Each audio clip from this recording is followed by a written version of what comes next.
Monday is Casual Monday. Tuesday, Casual Tuesday. Wednesday, Casual Hump Day. Thursday, Casual Thurs. That's what we call it. And Friday, Casual Shabbat. The Majority Report with Sam Seder.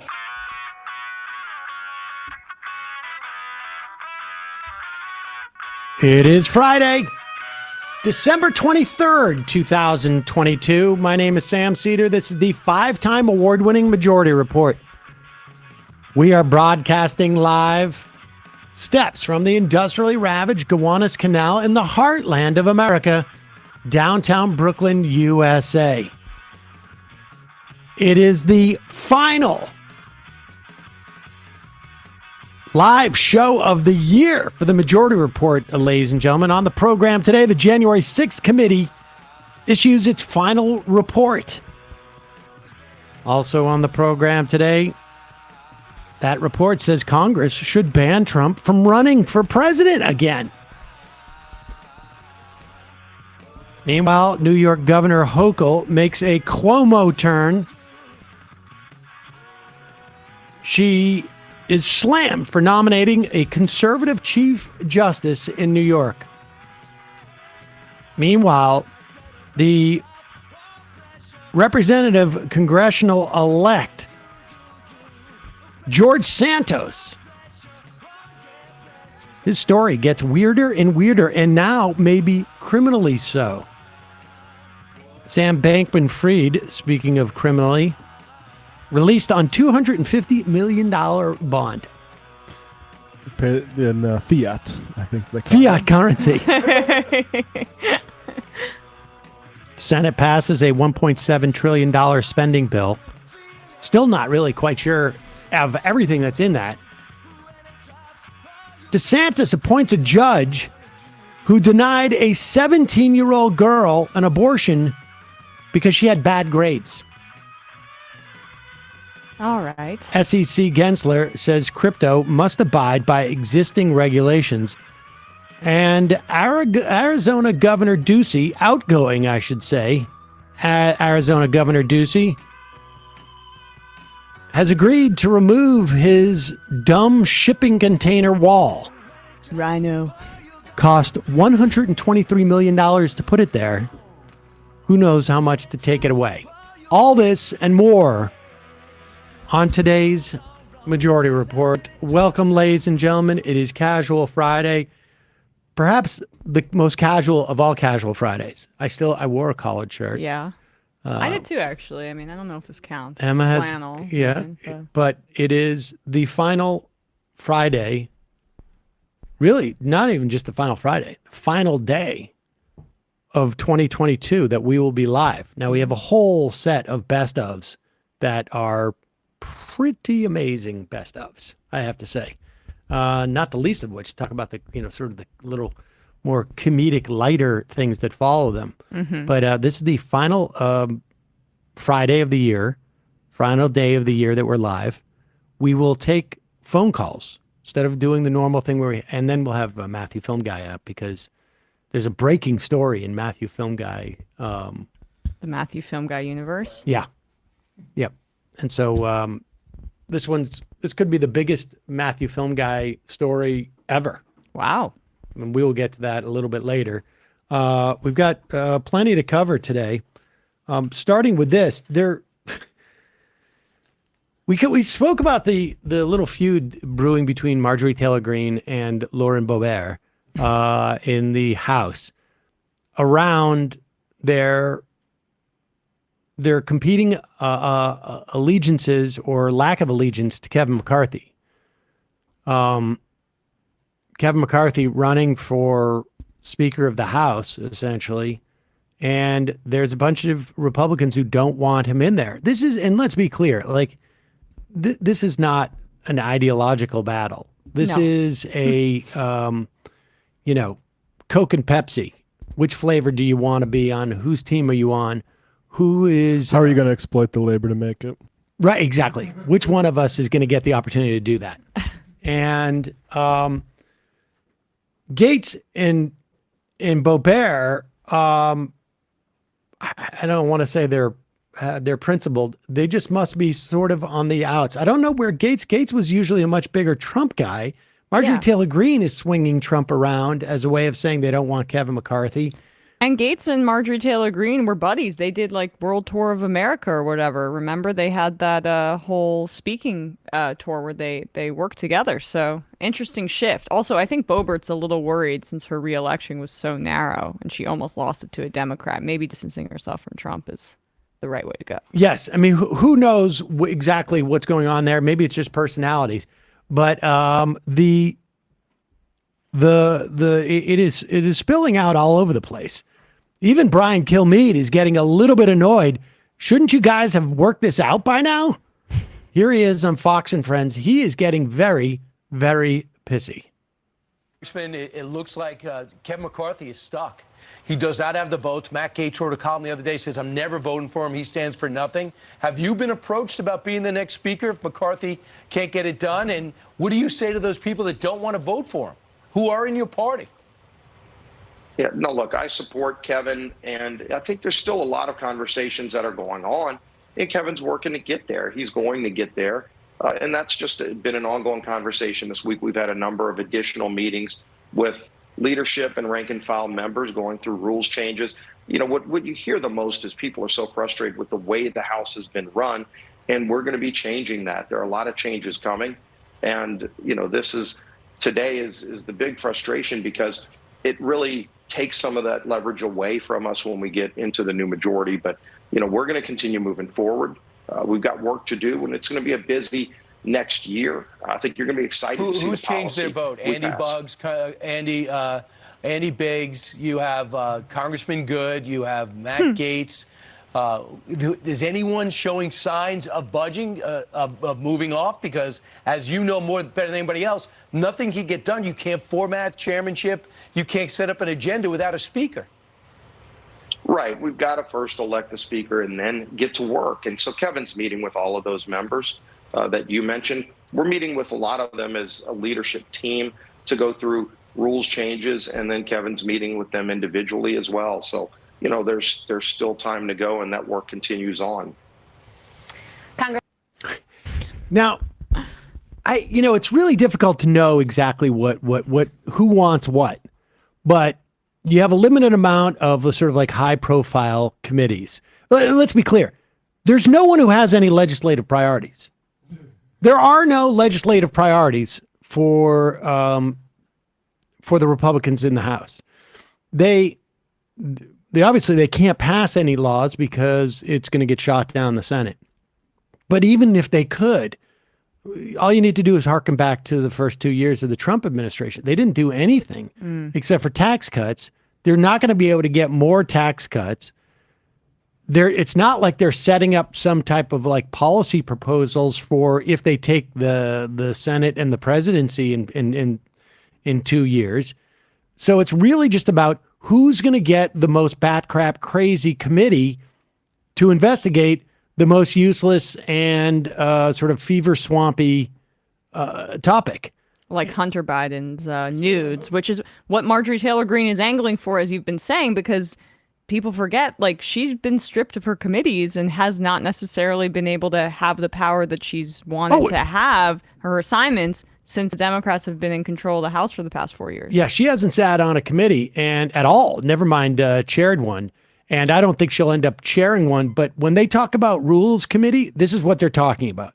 They're talking about, like, how do we work around seniority issues because there's somebody who's in Matt Gaetz's way. And Matt Gaetz wants to have the power because then you also get the contributions from big donors. And so that's what's going on here. And the question is, what does Matt Gaetz, what does Biggs want? What do these people want in terms of their own personal fiefdom? And will it come at the expense of other Congress people who are willing to capitulate and suck it up so that Kevin McCarthy can be leader? All good stuff. They'll resolve this at one point. They have to. It really doesn't make a difference whether it's Kevin McCarthy is the leader or whomever at the end of the day. But no, this is not a fight for any type of policy or anything like this. It's just for their individual power. And it makes sense. That's what these want. It's just the funny part is that like what they want for their power is just to be able to be the person who comes out and says like, I've examined Hunter Biden's dick pics, and like there's some discrepancies that I've noticed, and that's what they're going to be talking about. And another big thing that they want, specifically in the rules, in those like rules changes that Scalise is talking about, is they want the ability to be able to call a vote to replace McCarthy basically at any point in his term, which will be fantastic. And so he's trying his absolute best to give them basically every other concession but that, because he just does not want to be in a position where he has to be like, oh, like maybe we do need to raise the debt limit, or maybe we do need to like pass this bill to fund the government, because he can't be the iconoclast anymore when he's actually like leading the House of Representatives. Good point, Yes. And at any moment, if they have the ability to call a vote at any moment, that means that on every single issue that comes up, they are basically going to say like, you're either going to do what we want or we're going to have another vote. And remember, you're talking like what, a 4-seat majority, 5-seat majority. That's before you have the normal like sort of attrition amongst Congress people. So this should be pretty interesting going forward. And then on the same topic, we have in the Senate just passed a $1.7 trillion budget. The deal, broadly speaking, was we want an extra $50 billion for defense on top of we're sending $50 billion to Ukraine, but we want another $50 billion in defense, basically just to prime the pump for these big military industrial donors. And you'll get an increase in spending on the domestic side. EPA got an extra $10 billion, et cetera, et cetera, et cetera. Still less domestically, the total that we spend, of course, than what we spend. It's America. Yeah, I know, I understand, but I always bring this up. Bernie Sanders' College for All plan, I think, is like $48 billion a year. So virtually identical to the increase in just 1 year to the military spending. And let's be clear, that's 1 year, but that $48 billion is going to be in it next year. They're going to add to it probably, but that's that's like taking a separate program and say, we're going to start another program that's going to cost $50 billion a year on top of the other $800 billion that's already there. And this is on top of the extra $30 billion that the year before they added. I mean, so they have started new programs. They just call that defense, essentially. And it is. It's just defense. It really is. It's stunning. And the amount of debate that's associated with it. Now, of course, you get these Republicans who they don't really have a problem with the defense. They have a problem with spending. And at the end of the day, it's really the thing that they would want to cut is anything on the domestic side. So you got to take that with a grain of salt. But here is Mike Lee. They are pissed because there was like a dozen at least Republicans that voted for this. And, it's really just a function of like, there's a storm coming. We really want to get out of DC. I mean, when you start to contemplate how much of the trajectory of this country is a function of like the plane rides that the senators have to take, it's crazy. But here's Mike Lee. Lee, just the last point here. I think Rand Paul put his finger on it. He was on our show a couple nights ago. He said GOP has lost any power of the purse, and he said the GOP has emasculated itself. This is not a good episode for the Republican Party. Emasculated itself. Pause it for a second, incidentally. Let's just be clear, right? I mean, I don't. There was a time, incidentally, that I would get calls on the old Air America show with conservatives complaining about Dick Durbin wearing a pink tie because it was so emasculating. Yeah. And these guys are talking about... enemies are laughing at us. Yeah, exactly. And that's exactly what they said. Exactly. And the idea that this is emasculating, the Republican Party is a man. We know that, right? So God is a man, and so is the GOP, baby. They've been emasculated. the Republican Party, is it? No, not at all. And in fact, I'm glad you brought up the tax hikes in there, which are themselves problematic. And you're correct to point out that they're not getting the attention they deserve. One of the reasons that this sort of thing can happen and not get much attention in the process, and Republicans can still go through the motions and vote for it. Oh, that was, wait, what? Let's try that one more time. Huh. Oddly. Here we go. One of the reasons that this sort of thing can happen and not get much attention in the process, and Republicans can still go through the motions and vote for it devastatingly, is because it's folded into a 4,155-page bill, one that was negotiated in secret by 4 or 5 members of Congress, held secret from the public until Tuesday morning, Larry. There's not a human alive who can digest 4,155 pages of legislative appropriations text in that short a period of time.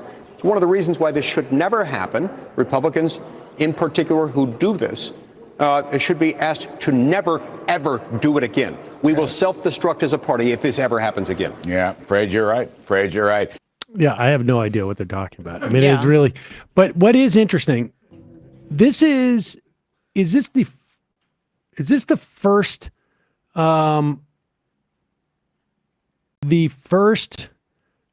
it's not the first, but it's pretty close, a budget to be passed with earmarks. Because the earmarks were returned, I think it was was it a year or two ago when it was when Biden came in. Yeah. And earmarks makes a big difference. Big difference. In getting this stuff passed. I think Leahy, who sits on the Appropriations Committee, got $200 million, but Alabama got some as well. Yeah, got $600 million. Yeah. For Alabama, and that's how these things happen. And if you look at the here's Marjorie Taylor Greene talking about the 18 Republican traitors. You know, I remember back when the ACA, they were saying like there shouldn't be a bill that is more than 10 pages long. It's the dumbest sort of brain dead talking point. You have staffs, like But it is the case that we're not going to know all the things that are in this until there's reporters out there. Now, let's be honest. Most Americans will never know what's in this because they don't care. Okay, but here, go back up to those names. They don't care what's in it. And so they're not even going to read when, David Dayen at the American Prospect breaks down the things that are we don't like or do like in that bill, and somebody at the at the National Review looks at the things that they do or don't like, et cetera, et cetera. But these, Marjorie Taylor Greene talks about the 18 Republican traitors. Yeah. Also, soy boys who are emasculating the party. Who voted for the $1.7 trillion Omni Monster. Omni Monster. She's trying to make that work. To send your money to defend Ukraine's border, but not America's border. There is $50 billion in there. And we should be clear, just so that if people get mistaken, we do not have a massive military force that is invading this country and having annexed like parts of Texas or other states, which, there's an argument for something like that maybe would not necessarily be a bad thing, but it's a bit of understated to say what is going on in Ukraine is a border issue. Yeah, I would say that's like a bit minimizing. It's just a border dispute. But 18 of those Republicans, I would imagine that we will have the opportunity within a matter of weeks to know exactly how much each one of those 18 Republicans were able to bring back to their state. And I would imagine it is in the, 10 million minimum and up. Roy Blunt may have the Roy Blunt Museum that gets named there, and as people are exiting, Tom Cotton may have gotten something for like the Arkansas military treatment sewer plant or something like that named after him. There's a lot of that going on, so it's interesting dynamic that has changed. couple of sponsors on today's program. This is great. I haven't gotten this yet, but I've been meaning to order this, and now I'm going to do it. One of the things I love about Quip, they're a design company that basically focuses on dental hygiene. And I love, and I think everybody knows this. I mean, obviously, I like the toothbrushes, and I chew the gum, and the mouthwash is great. That's great. That's great. But their automatic, their refillable flosser is amazing. But I got to be honest, sometimes you don't do it as much as you want. And I was told by my dentist, get a water pick. And I'm like, I'm not getting one of those things. Because you got to plug it in, and I don't want all that stuff. That's why I like the Quip toothbrush, because you don't have to plug it in. Right. Well, Quip is making it easy for you to stop lying to your dentist about your flossing. They have a new rechargeable cordless water flosser. It's amazing. You don't have to worry about a plug. Quip hits all the right spots with a gentle or deep clean pressure at the touch of a button. It's really easy to control. It's even easier to refill, so your countertops stay just as clean as your teeth. That's the beauty of also the Quip toothbrush. You can create a habit, but if you don't maintain it, because your toothbrush is falling off your sink, and I have a tiny bathroom in my apartment. It's easy to control. It's even easier to refill. Like I say, you can really get in there. All the plaque, the popcorn, the leftover spinach. Believe me, you don't want to have to do the thing where they lift up your gums and clean up above that. Yeah, no good. Jeez. Not fun. It's gone with precision thanks to a 360-degree rotating magnetic floss tip that snaps into place. The whole Quip lineup will save your mouth and keep your mouth in tip-top shape. It's left over 9 million mouths happy and healthy. Trust me, take the plunge into feel-good flossing. Go to getquip.com/majority right now for your first refill on floss tips, brush heads, and more for free. Spelled GETQUIP.com, getquip.com/majority. Plus, shop Quip's lowest prices of the year this holiday season. Quip, it's the good habits company. Check it out, folks. Also, it is the time of year where people are giving to charities. One of the charities we've featured on this program in the past has been Give Directly. I found Give Directly a couple of years ago through a portal that essentially does all the research you want to be done before you donate money. And it's GiveWell. No relationship to Give Directly, except for they had just featured it a couple years ago. GiveWell spends over 30,000 hours each year researching charitable organizations and only directs funding to a few of the highest impact, evidence-backed opportunities they found. Over 100,000 donors have used GiveWell to donate to more than $1 billion. And rigorous evidence suggests these donations are going to save over 150,000 lives. It's going to improve the lives of millions more. And here's the amazing part. Using GiveWell's research is totally free. Free to you and to the charities that you give to. GiveWell wants as many donors as possible to make informed decisions about high-impact giving. They publish all of their research and recommendations on their site for free. You don't have to even sign up. And like I say, they allocate your tax-deductible donation to the charity or fund you choose without taking a cut. This is why it's great to give through GiveWell, because for the charity itself, they see no difference, and you're supporting a site that will continue to be able to do research on the most effective dollar-for-dollar charities that exist out there. If you've never donated to GiveWell's recommended charities before, you can have your donation matched up to $100 before the end of the year or as long as matching funds last. Here's what you do. To claim your match, go to givewell.org, pick podcast, enter the Majority Report with Sam Seder at checkout. Make sure that they know that you heard about GiveWell from the Majority Report so that you can get your donation matched. Check it out today. Great website, great service to people who want to figure out the best way to give. this season. And lastly, final sponsor of the day is sunsetlakesabade.com. They have a sale going on until December 31st. So it's about another 8 days, 11:59 p.m., right up into New Year's. They are releasing its new 2022 hemp flower. So the cultivars you know and love will be joined by Candy Kush. It's a hybrid, great for helping you to ease into bed. They have smokables, they have pre-rolls, they have, buds and smalls. This is, for me, I like the pre-rolls, but you can use the smalls. And what do you do, Matt? You like grind it up and put it into other stuff, right? Yeah, you put the smalls into your grinder with everything else you're grinding up, and a nice little mixture gets created. And the beauty is Sunset Lake Sabade, as you know, majority employee-owned business, pays a minimum wage of $20 an hour. Their farm uses regenerative farming practices that they developed with the University of Vermont, like cover cropping, a crop rotation, and they grow all of their hemp without the use of harmful pesticides or synthetic fertilizers.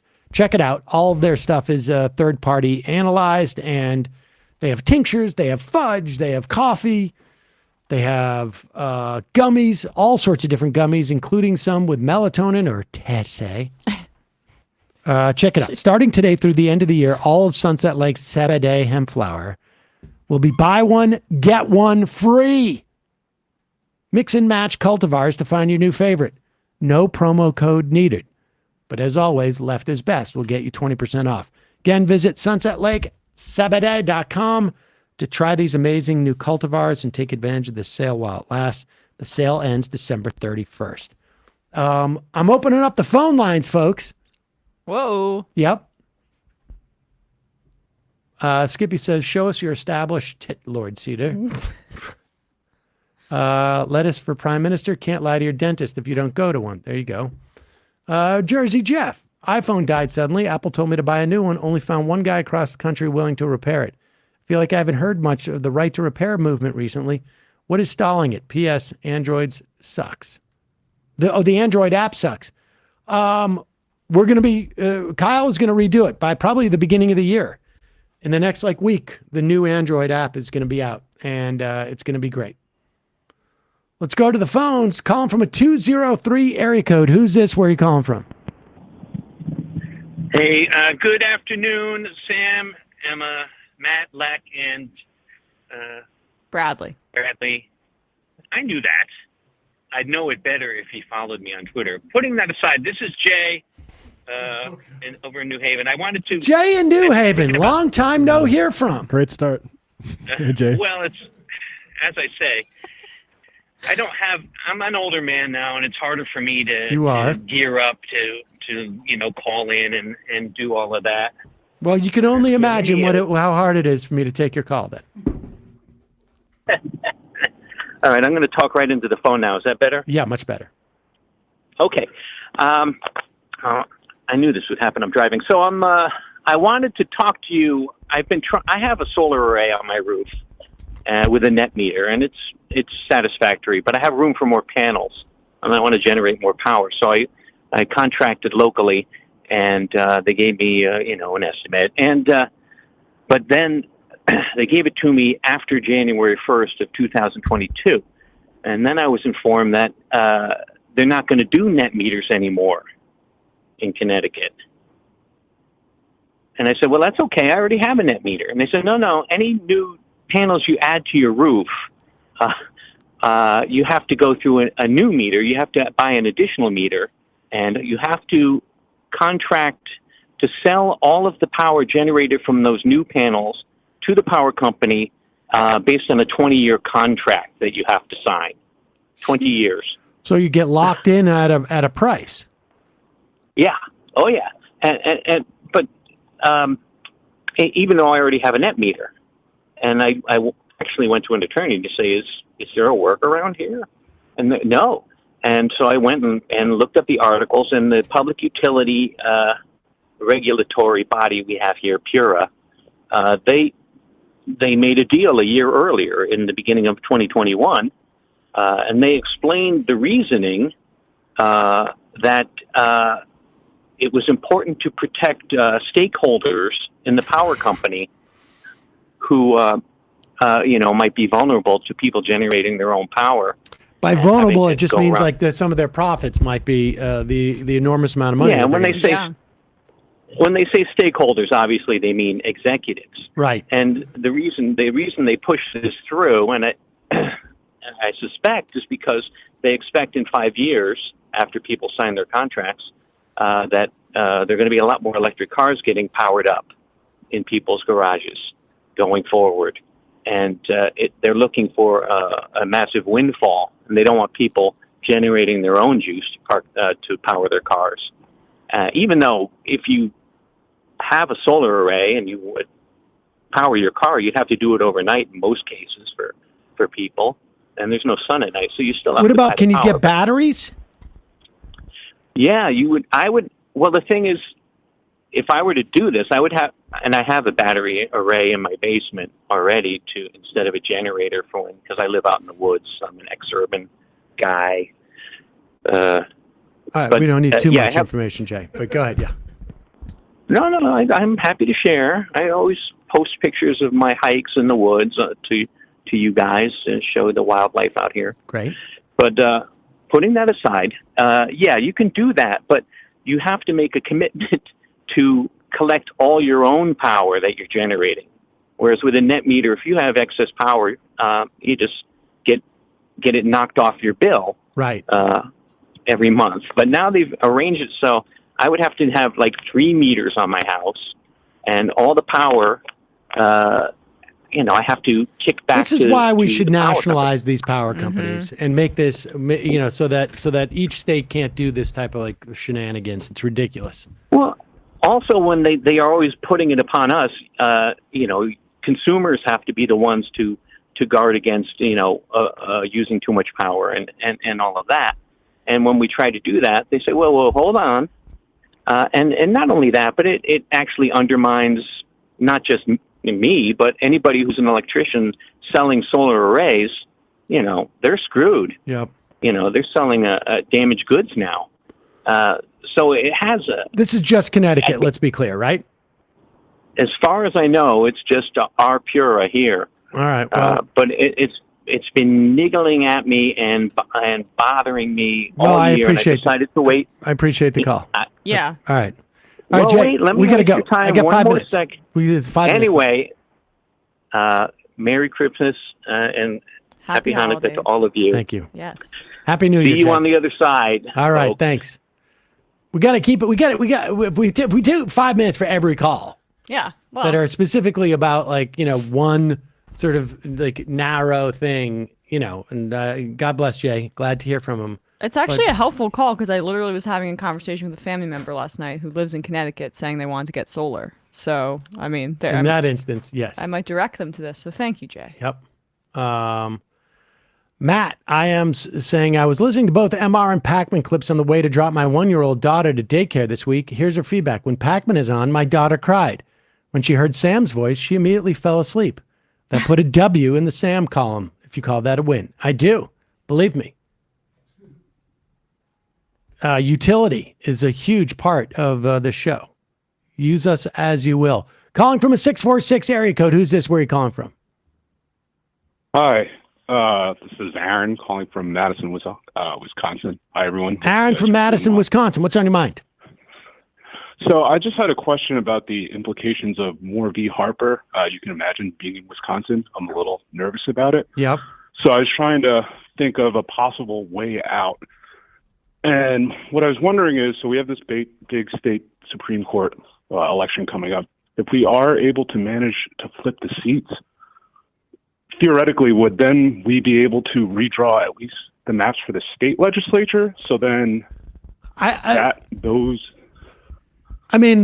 the best protection against, and this is the independent state legislature theory case, where when the Constitution says the legislatures get to decide every aspect of the federal government, there is this sort of outlier theory that just means literally the legislative body as opposed to the system of government that we have in these states because of the way that it existed at the time of the Constitution.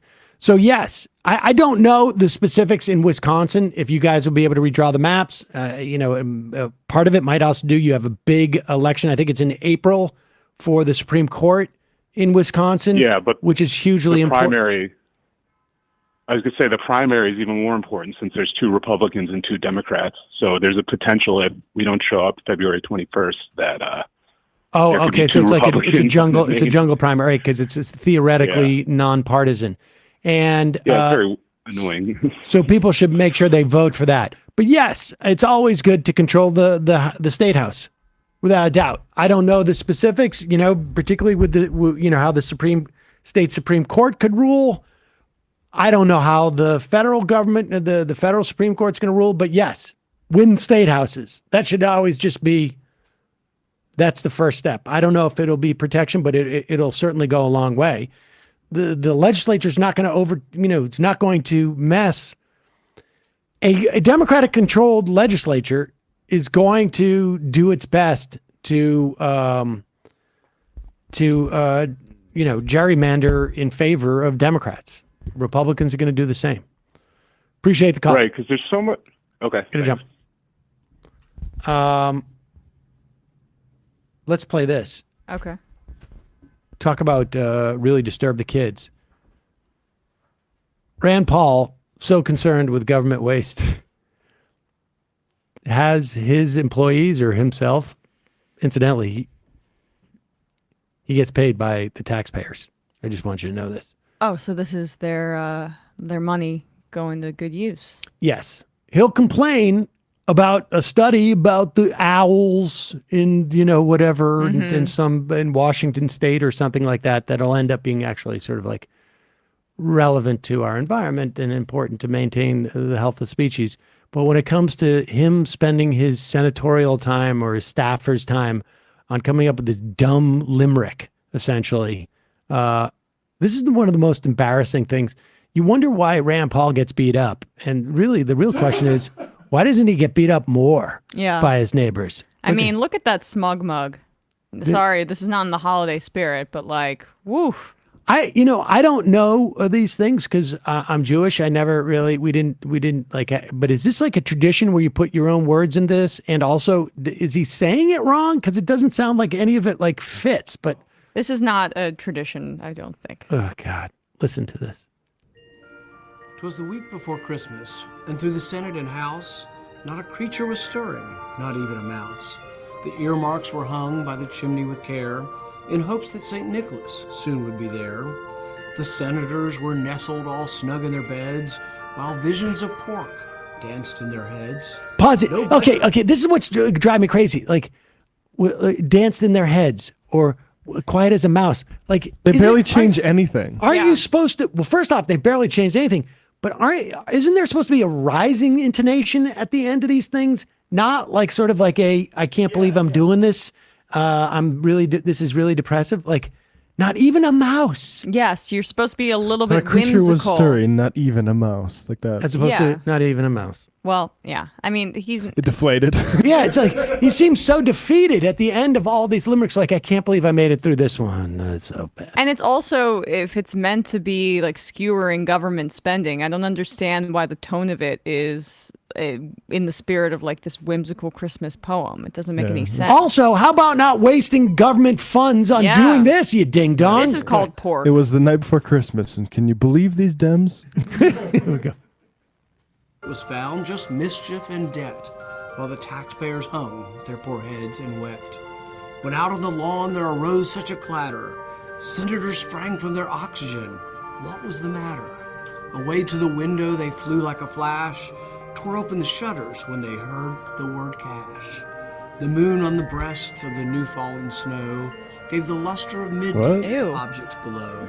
When what to my wondering eyes should appear but a 4,000-page Omni with endless debt year after year. With a little old driver, so lively and quick, I knew in a moment it must be St. Nick. More rapid than eagles his coursers they came, and he whistled and shouted and called them by name. Now McConnell, now Schumer, now Pelosi and Vixen. Oh, here we go. On Biden, on stupid, on dumber and Blitzen. What? To debt, They to bailed out bankruptcy, on to it. free money for all. Now dash away, more cash for all. And then, in a twinkling, I heard on the roof the prancing and pawing of each little hoof. As the economy threatened to run aground, down the chimney St. Nicholas came with a bound. He was dressed all in fur from his head to his foot, and his clothes were all tarnished with ashes and soot. A bundle of earmarks he had flung on his back, an appropriator's dream opening his pack. His eyes, how they twinkled. Pause it. I will say this. I do appreciate the fact that Santa is a villain in this. I mean, he's a villain. He's a villain. Christmas is an evil thing, he's saying. And, More you know, cash. I can sort of get behind that a little bit. I guess the idea is he's trying to make it seem like the economy is going to crash because of the $1.7 trillion appropriations. Yeah, that's the We've thing never been normal able to draw that. We've never quite been able to connect those two things. That's never happened. Although, if you look back at every time we have had a recession, it is been either a function of the private sector over leveraged, right? Like the financial crisis, or we have come too close to having a surplus in the government budget, because we know this from Stephanie Kelton. When the government has a surplus, there's a fixed amount of money. I mean, it can grow, but at any given moment, there's a fixed amount of money. Mm-hmm. And if there's a government surplus, that means that there's less money in the private sector. If there's a government debt, that means that there's more money in the private sector. That's it.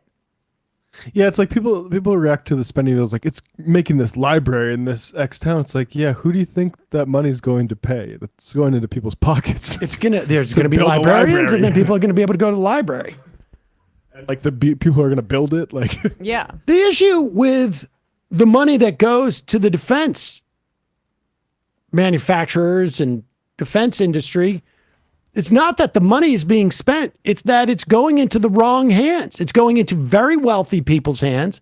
And to the extent that it's doing anything, it's building stuff that will add really they are almost like definitionally non-investments in the future. Because when they get deployed, they explode and Right. leave Anti-investments. nothing but destruction. Yeah. And also the money that goes to the Pentagon, we have no real oversight as to where it goes. The Pentagon's been audited multiple times, and they fail every single time on like where they allocate that money. But he also has a problem with it going to anything that helps people too. But let's listen to two more, like maybe not even a minute, another 20 This seconds. is tough. we're not even halfway done. I know. I can't believe it. When I saw that it was over 4 minutes on the sound Do sheet, you I took a think deep breath. There's about 30 seconds that's just like a disclaimer at the end. How many people do you think in the world got through all 3.5, 4 minutes of this? Like the 8 people on the staff. You did? Yeah, It's his job. I had to watch. Somebody's bucking for like hazard pay. Dimples, how merry. His cheeks were like roses, his nose like a cherry. This spending season, instead of naughty and nice, Santa brought everyone something, regardless of price. He was chubby and plump, a right jolly old elf, and I laughed when I saw him in spite of myself. A wink of his eye and a twist of his head, he said not to worry, there's always the Fed. He spoke not a word. And went Okay, I straight to can't. I mean, yeah. This is demonic This is like- Santa. His tone is like a guy who like walks into the ocean afterwards. I don't understand this. I just don't understand like the inclination. I don't understand like the theory. It's behind content, it. baby. Just get some content out there. And it just hits different after the pandemic when they actually did hand out cash and people really liked it. Unbelievable. Free cash for all sounds really good, actually. Yeah, it does. Thames Darwin writes, Sam, don't know if you're taking IMs today, but I'd like a shofar for my former father-in-law, an old lefty from way back who died yesterday at 92, a Jewish son of immigrants He grew up in a house in which cell meetings for the Communist Party were routinely held. As a merchant seaman, he helped to unionize his crew. By the age of 25, he'd set foot on 5 continents. The last 15 plus years, he bravely fought leukemia. Though my marriage to his daughter has ended, I'm a better person for having known him. That's nice. That's lovely.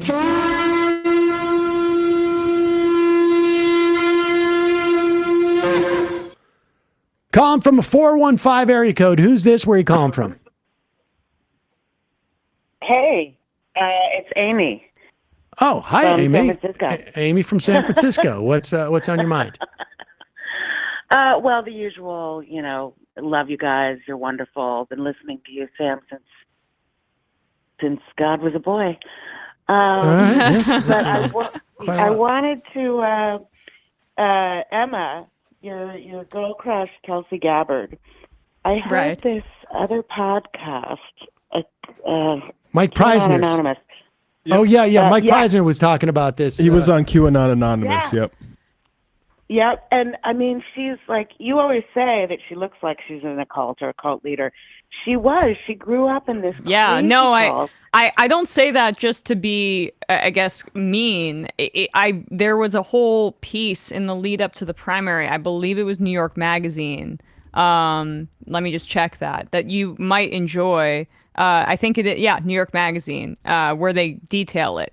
Came out in 2019. Yeah, I mean, and it seems like the major tenet of this cult is just homophobia. Yep. Mm-hmm. Michael was on this very, very, very early, and would talk about this extensively. And of course, she pretended like she had some type of reformation for a while. There was I feel like an 18-month period where Gabbard sort of like downplayed this. Sorry for all that thing where I started my political career helping my dad try to take rights away from gay people. Right. Yeah. And, like a salmon, she has come home, essentially. Well, it was probably the plan all along. Mm-hmm. I'm not she couldn't come in swinging at gay folks. I don't know. I'm not convinced of Democratic that. Party. I'm not convinced of that. I think reversion was easy.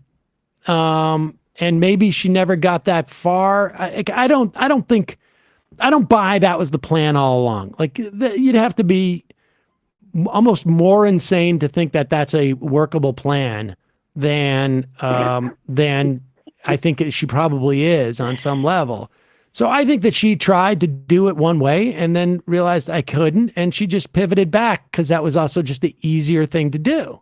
And in many respects, she may be now not even having to, it may be more natural for her where she is now with this stuff. But there was some obvious like sort of signposts that she was being a little bit disingenuous over the years.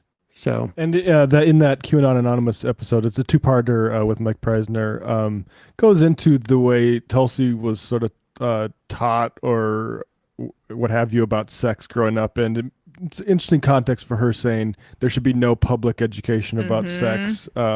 She's not maybe the person we should be taking cues from. Well, we were just talking about, because Mike Preisner also interviewed a former prisoner from Guantanamo Bay who claims that Ron DeSantis was there doing some of the torturing. And I mean, we know he was there as a JAG representative, but what role he played, I haven't, I'm going to be digging into that over vacation. And I think Mike is somebody that we may have on the program in a couple of months when we get on the other side of 2023. But yeah, we'll talk more about Tulsi. But, and I appreciate the phone call. Thanks for calling in. But read that piece by Carrie Howley. I'm not sure if the podcast covers it, but it's very good.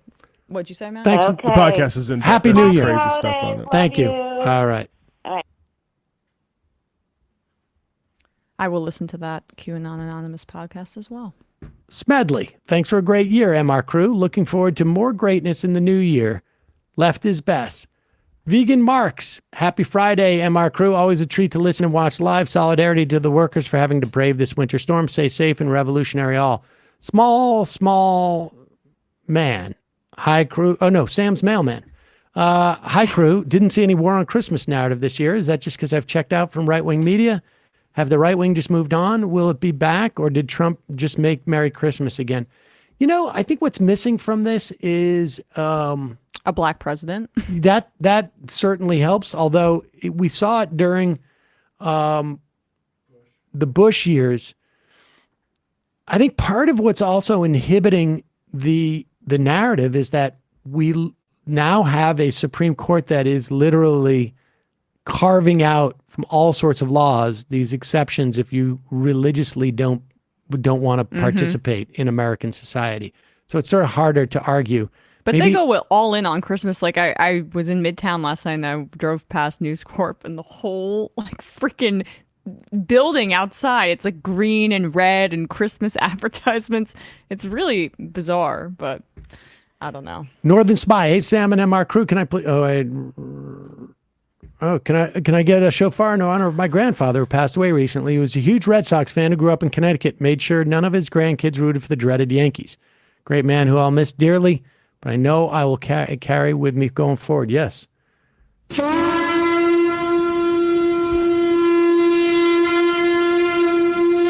Red Sox Nation. Red Sox Nation. Which one of these should we do before we get to Matthew Film Guy? There's some good. We could do the thing on the post office, number 4. Oh yeah, let's do that. Yeah. We announced the other day that the Biden administration basically got in the post office to begin over the next couple of years to buy a majority of its new cars that it was adding, trucks that it was adding to its fleet to be electric. And then by 2026, all new cars or vehicles, I should say, purchased by the post office should be electric. This is a big deal because the post office has the largest fleet of vehicles in the world. And not only will converting them all to electric, and it'll take years before they're all, right? Because we're just talking about new purchases as these other existing vehicles drop off. But in the next 2 years alone, I think they're talking over 100,000 electric vehicles.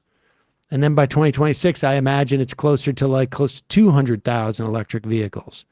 And that number's going to continue because there's a certain amount that they, pull off the road each year. That will mean more charging stations.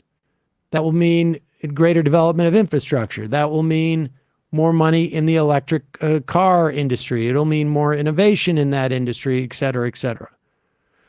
And one of the things that originally was supposed to be the idea is that it was also going to mean more union jobs working on this. But the Biden administration seems to have fallen down on this one again, the union question. Here is a question from AOC of Victoria Stephan, the executive director for the next-gen delivery vehicles for the U.S. Postal Service, on April 5th, 2022. This was the House Oversight Committee hearing.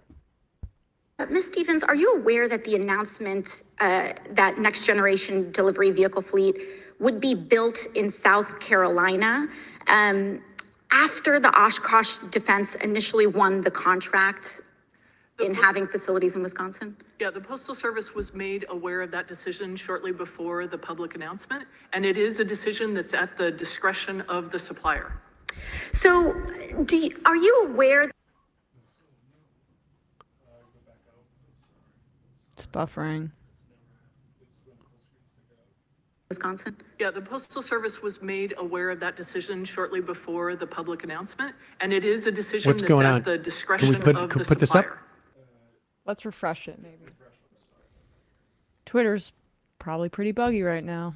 We got to Are you download aware it. that the announcement that next generation delivery vehicle fleet would be Can we put it up? built in South Carolina after the Oshkosh Defense initially won the contract in having facilities in Wisconsin? Yeah, the Postal Service was made aware of that decision shortly before the public announcement, and it is a decision that's at the discretion of the supplier. So are you aware? that Oshkosh Defense might be trying to circumvent its longstanding contract with the United Auto Workers workforce in Wisconsin by essentially building a brand new facility after the contract was awarded in a vacant warehouse. Hold on, in pause it. South Wait, what are we doing? Are we Carolina. going to put it up or I not? have no awareness of. Just pause. I don't understand. Okay. We got to just decide. If the audio is going, just leave it up.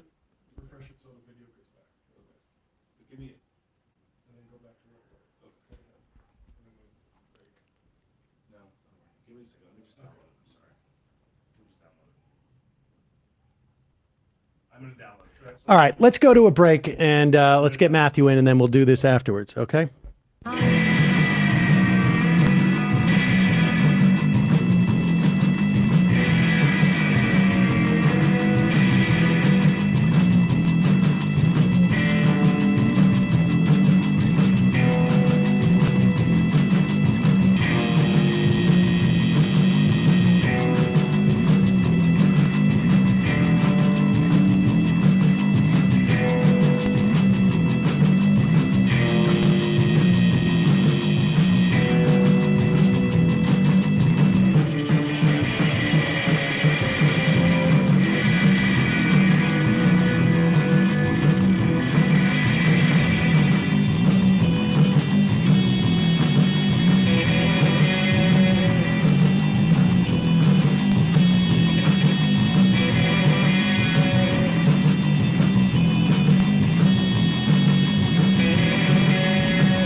Ladies and gentlemen, it is the final Friday of the year, and that we're going to be live.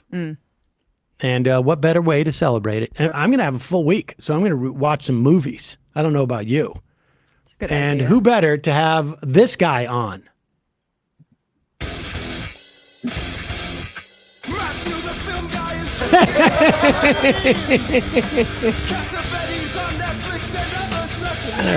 Oh my God. Day drinking. Making me thirsty. 10 a.m. in LA?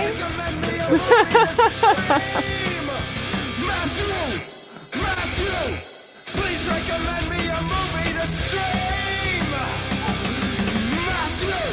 Matthew, film guy. Whoa, Matthew Film Guy rocking the Jazz good. Daredevil whiskey highball. You gotta be careful, because the report I've gotten back from everybody on this is that too strong. Packs a bit of a punch, and it is now 1:05 p.m. on Eastern Standard Time. That means it's 10 a.m. 10 a.m. in the Pacific. You're going to need a nap, you're in- Matthew. I'm in New York, so it's fine. It's 1:05. It's afternoon, and listen, these are better drinks than John is a piano player. I'll just put it to you that way. So there, I can definitely recommend them. people really enjoy it. The shipping is a little bit high, a little bit expensive to ship it. But if you're in New York, West 13th Street, you can go there. You can buy them on West 13th Street in the city. There's a guy in an alley. There's a guy in an alley. Matthew Film Guy. This is actually like like not just it's apropos because it's the end of the year and we love to have you on, and you're one of the, we have a couple of regs on Fridays that we have on. You are probably the most consistent one we've had on for years, but you didn't make it into the best of. So but this is sort of like the beginning of the best of. You're the first of the best of guests, really, is what it is. Andy Kindler couldn't make it, could he? Kindler actually could not make it. No. Yeah, that's fine. He could not make it. He could not make it. You can always count on me, Sam. But it was perfect timing because there's a scandal brewing, and in some ways, you're in the middle of it. You know what? A slight exaggeration. Wow. I would love to think that I was right smack dab in the middle of it, but believe me, I have been enjoying every minute of the fallout around the latest Sight and Sound poll, which if so you're going to start with what is the Sight and Sound poll, and then go into your favorite film of all time. Right. I know the inverted pyramid. I'm no Matt Taibbi. I know how to lead a story. Zinger. If you're not familiar, Sight and Sound is the magazine put out by the British Film Institute since the early 50s. And every 10 years, they put out what they consider, or what a lot of people have considered, the definitive list, if you believe in lists, of the greatest 100 movies of all time. Now, granted, lists are silly ultimately, but they're great for having conversations about what makes great film. And this year, for the first time... Well, and let me add something to that, too. They also, people go to these lists to see what they should watch. Mm-hmm. Exactly. And so it also develops the culture because people go and they assume these are the best movies. They watch these movies to the extent that they want to become more sophisticated about the way they assess movies. They assess it based upon the structures that have determined that these movies are good. I mean, this is not, it's not the end of the world one way or another, but it is part of the world. No, and it's pretty awesome because this year, the controversy stemmed originally around, they actually hired Sight and Sound, a polling consultant who is a film programmer and sort of a major film guy, who decided that it would be better to broaden the number of people who vote. Now, it went from a few dozen people in 1952 to in 2012, I think it was like 100 and something, or a couple hundred. This year, it was like 1,600. So they vastly increased the amount of people who were being asked to vote on this. And the results were pretty interesting. While it's not nearly as shocking as I think the furor, the tempest in the teapot amongst the film guy crowd has made it, the thing that I'm the most pleased about is that after years of Citizen Kane, which I'm sure you've heard of being number one, and Vertigo sort of jockeying for first and second, a film by Chantal Akerman called Jean Dielman, which I've been a very vocal proponent of for many years, since I saw it at the Museum of the Moving Image in the early 2000s, shot to number one after being, I think, in the 20s or something in the previous year, and not being on the poll even the previous one to that. And a lot of people, some prominent filmmakers, have decried this as a woke reappraisal because she is a female director. The movie itself happens to be extremely concerned with females issues. Although, listen, I've never considered myself the wokest man on the planet, and I have been a huge fan of this film just for what it does to your consciousness. Yes, it is about a housewife doing tedious housework for 3 hours, but what it does to your brain is far more, to me, compelling than the content. Now, the content is definitely compelling and interesting and unique, but I feel like this cry of woke is just another result of this sort of knee-jerk cultural war that we're undergoing right now, and it has seeped into this. Now, I understand why some people may have felt that this was a kind of cinematic affirmative action, if you will, because the guy who did this poll, this consultant, did tweet out that he wanted to set the white male canon on fire. And I'm doing this a lot because to the extent that he had any ability to control the results, it was simply in the number of people and the kinds of people that he invited to vote. But to me, the answer to this question is not that there's been a thumb put on the scale, but in some ways the thumb has been taken off the scale.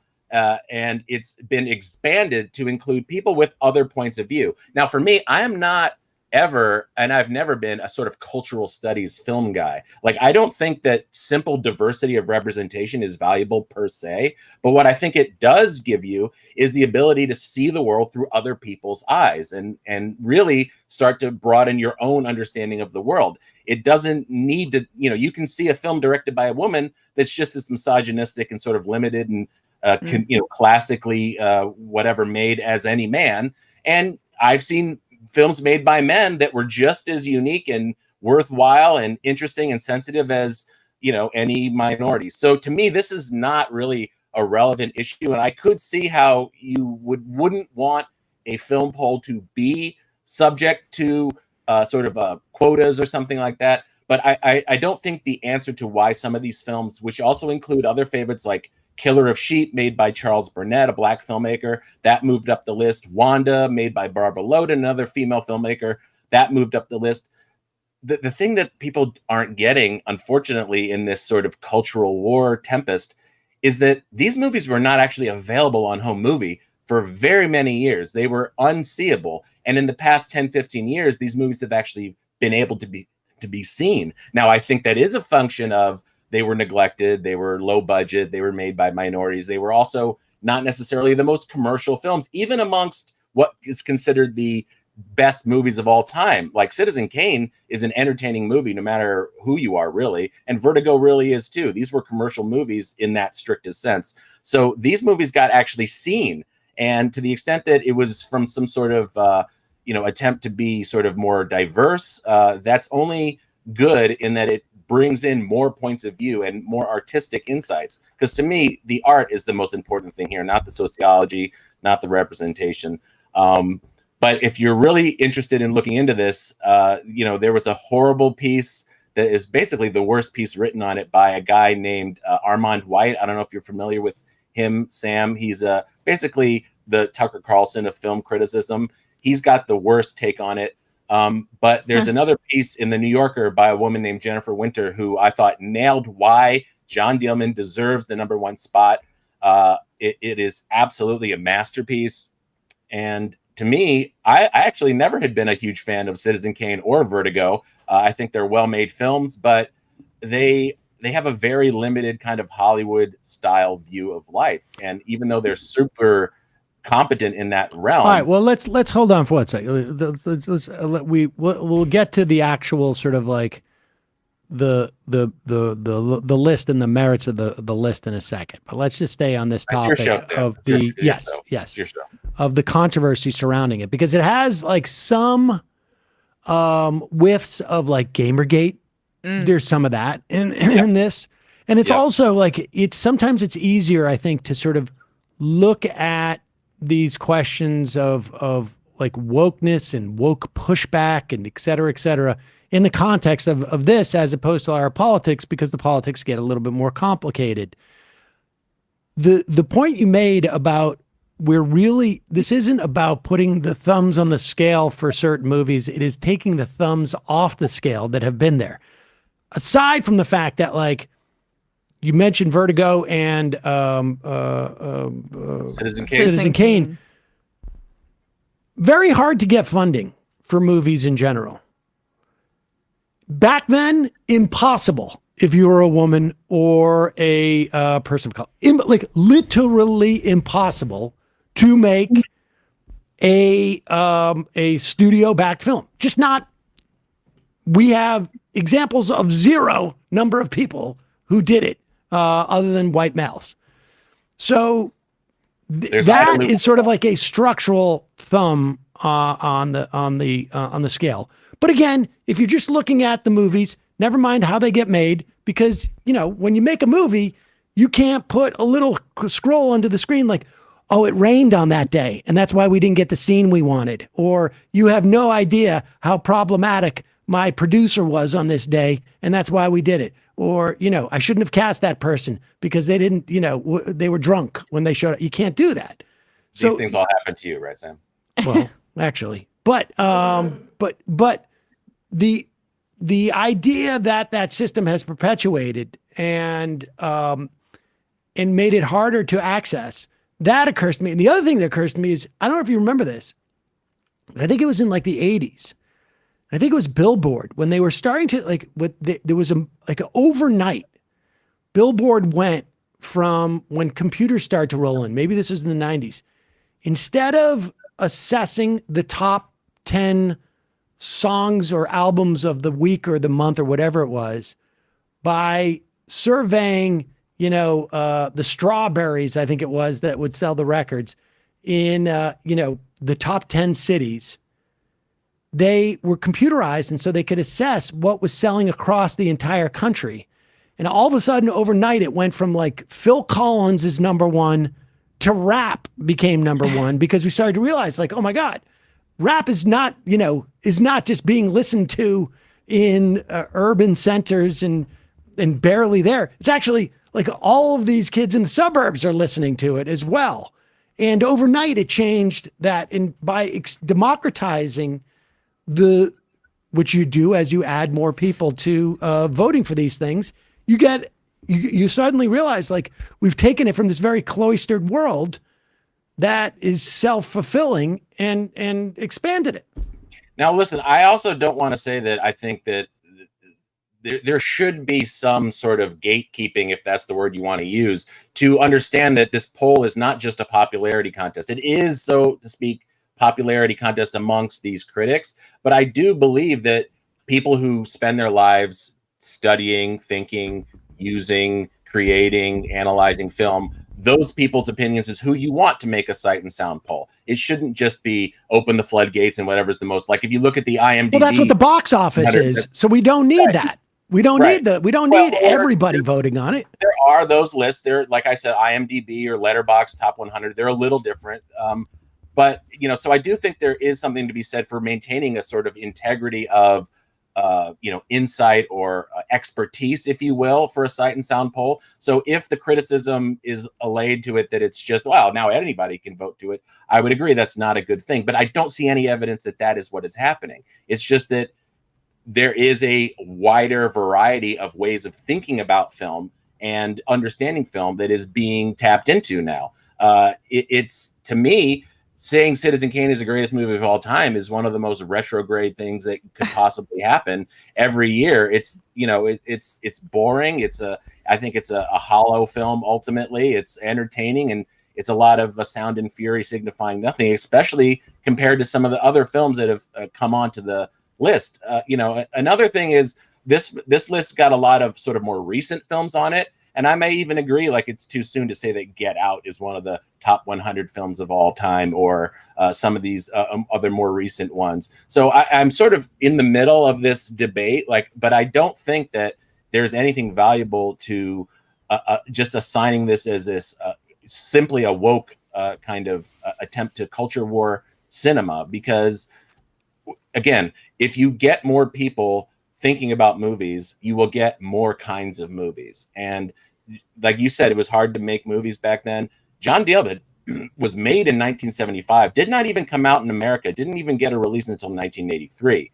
And then it never even got a home movie release until 2007. And that was only on a French import DVD. And then finally, I think Criterion put it out in 2017 or something like that. So it's been a long haul for this kind of a movie. And I just want to be clear. It's not just because it was made by a woman. It is a very rigorous movie. It is a difficult movie under the best circumstances to watch. You really have to pay attention to the things that are going on in this movie over its 3.5 hours almost. So it is asking a lot of the audience. And that is, to me, the antithesis of a commercial prospect. A commercial movie is telling the audience, here, check this out. Go come along for a ride. Turn off your brain. And in a way, Citizen Kane is just a perfect example of that, even though it's got pretensions of greatness to its themes and its sort of technique was innovative. It's still a movie that is anyone I think could watch and enjoy. You have to be committed to watch movies like Jean Dielman, even like Killer of Sheep or Wanda or some of the other newer entries onto this list. And I think these lists are good for telling people, hey, these are worth the effort. And the fact that they are made by a woman or minorities, to me, is sort of beside the point. But there Can we just say he's also one of the most passive aggressive film critics? I mean, you were laughing at when he's like, turn off your brain and yeah, no, I mean, but I'm appreciative of it because I mean, look, I like Citizen Kane, right? But I think that there is this reticence by some people to critique movies like that from the way that you are speaking about it, Matthew, because I don't emotionally resonate with Citizen Kane, right? I don't think a lot of women emotionally resonate with a ton of movies that were made in the golden age of cinema. Just because the female characters in those films, and it's just not even black representation or non-white representation during that period either, but they're really caricatures of how men wanted to have them portrayed. And so it makes me feel uncultured sometimes when I don't resonate with Vertigo or with Citizen Kane in the same way, because that's what the lists all say I need to be, appreciating in the same way. And it doesn't feel that way for me. But didn't the mom get him the sled? Yeah, that's right. important. That is important. You're right. I mean, honestly, Vertigo may be the most male gaze movie ever made, right? Mm-hmm. It's about a guy who thinks this one woman is this other woman. He's staring at women all the time. It's all about his looks at these women. And, I mean, it's like, really, if you wanted to have a time capsule of that kind of filmmaking, that is it. But to me, it's not even that part of it. It's they are limited in even more ways than that. This kind of very heady, the film critic who I love, Ray Carney, calls it visionary filmmaking, where it's all about looking and it's all about seeing and it's all about understanding people's emotions just from the way the shot is framed and the lighting and the music. And it's all very sort of spoon-fed in this little shorthanded way. And that takes talent, that takes craft, and my hat is off to those people for making these compelling movies. But even just the film language that these other movies that I'm talking about use, you may attribute it to their sort of marginal cultural status or their sort of whatever you want to call their demographics, or they're just geniuses. It could be one or the other. And to me, that is the crux of the conversation. And I also should be fair to say some of the best top 10s that are repeated on there are also ones that are maybe not in this mode, like Jean Renoir's Rules of the Game. I think that is this is sort of a humanist sort of strain to the greatest films of all time that have been around. Also, Tokyo Story is often at the top by Ozu. I think those movies are much more or let's say much less a boys club kind of a movie, just because they're more sensitive visions of life. I just like think what you were saying, Matthew, it can be a male director that makes female characters empathetic. One of my favorite movies of the past 20 years was Carol, and that was made by Todd Haynes. And I think that's like one of the best, like most emotionally resonant movies that I've seen in my life. Have you seen Todd Haynes' movie Safe? That could be. No. You've never seen Safe? I've never seen Safe. I know I need to go through, like, I still also haven't seen the Big Splash. Was that him? Or no, that's Guadagnino. Never mind, actually. Safe could be on my top 10 of all time if I ever get asked for the Sight and Sound poll, which, let's not kid ourselves. And Splash also was great with Tom Hanks. I was thinking of Guadagnino, but I do want to see Far From Heaven. I still haven't seen either, so I need to go through Todd Haynes. Far From Heaven was a sort of pastiche of Douglas Sirk's movies that he made in the 50s with Rock Hudson and Jane Wyman and all those people. That you could also say that those were very artistically daring movies within the studio system at that time, made by a man, with concern. They were called women's pictures even at the time, but I love all of those too.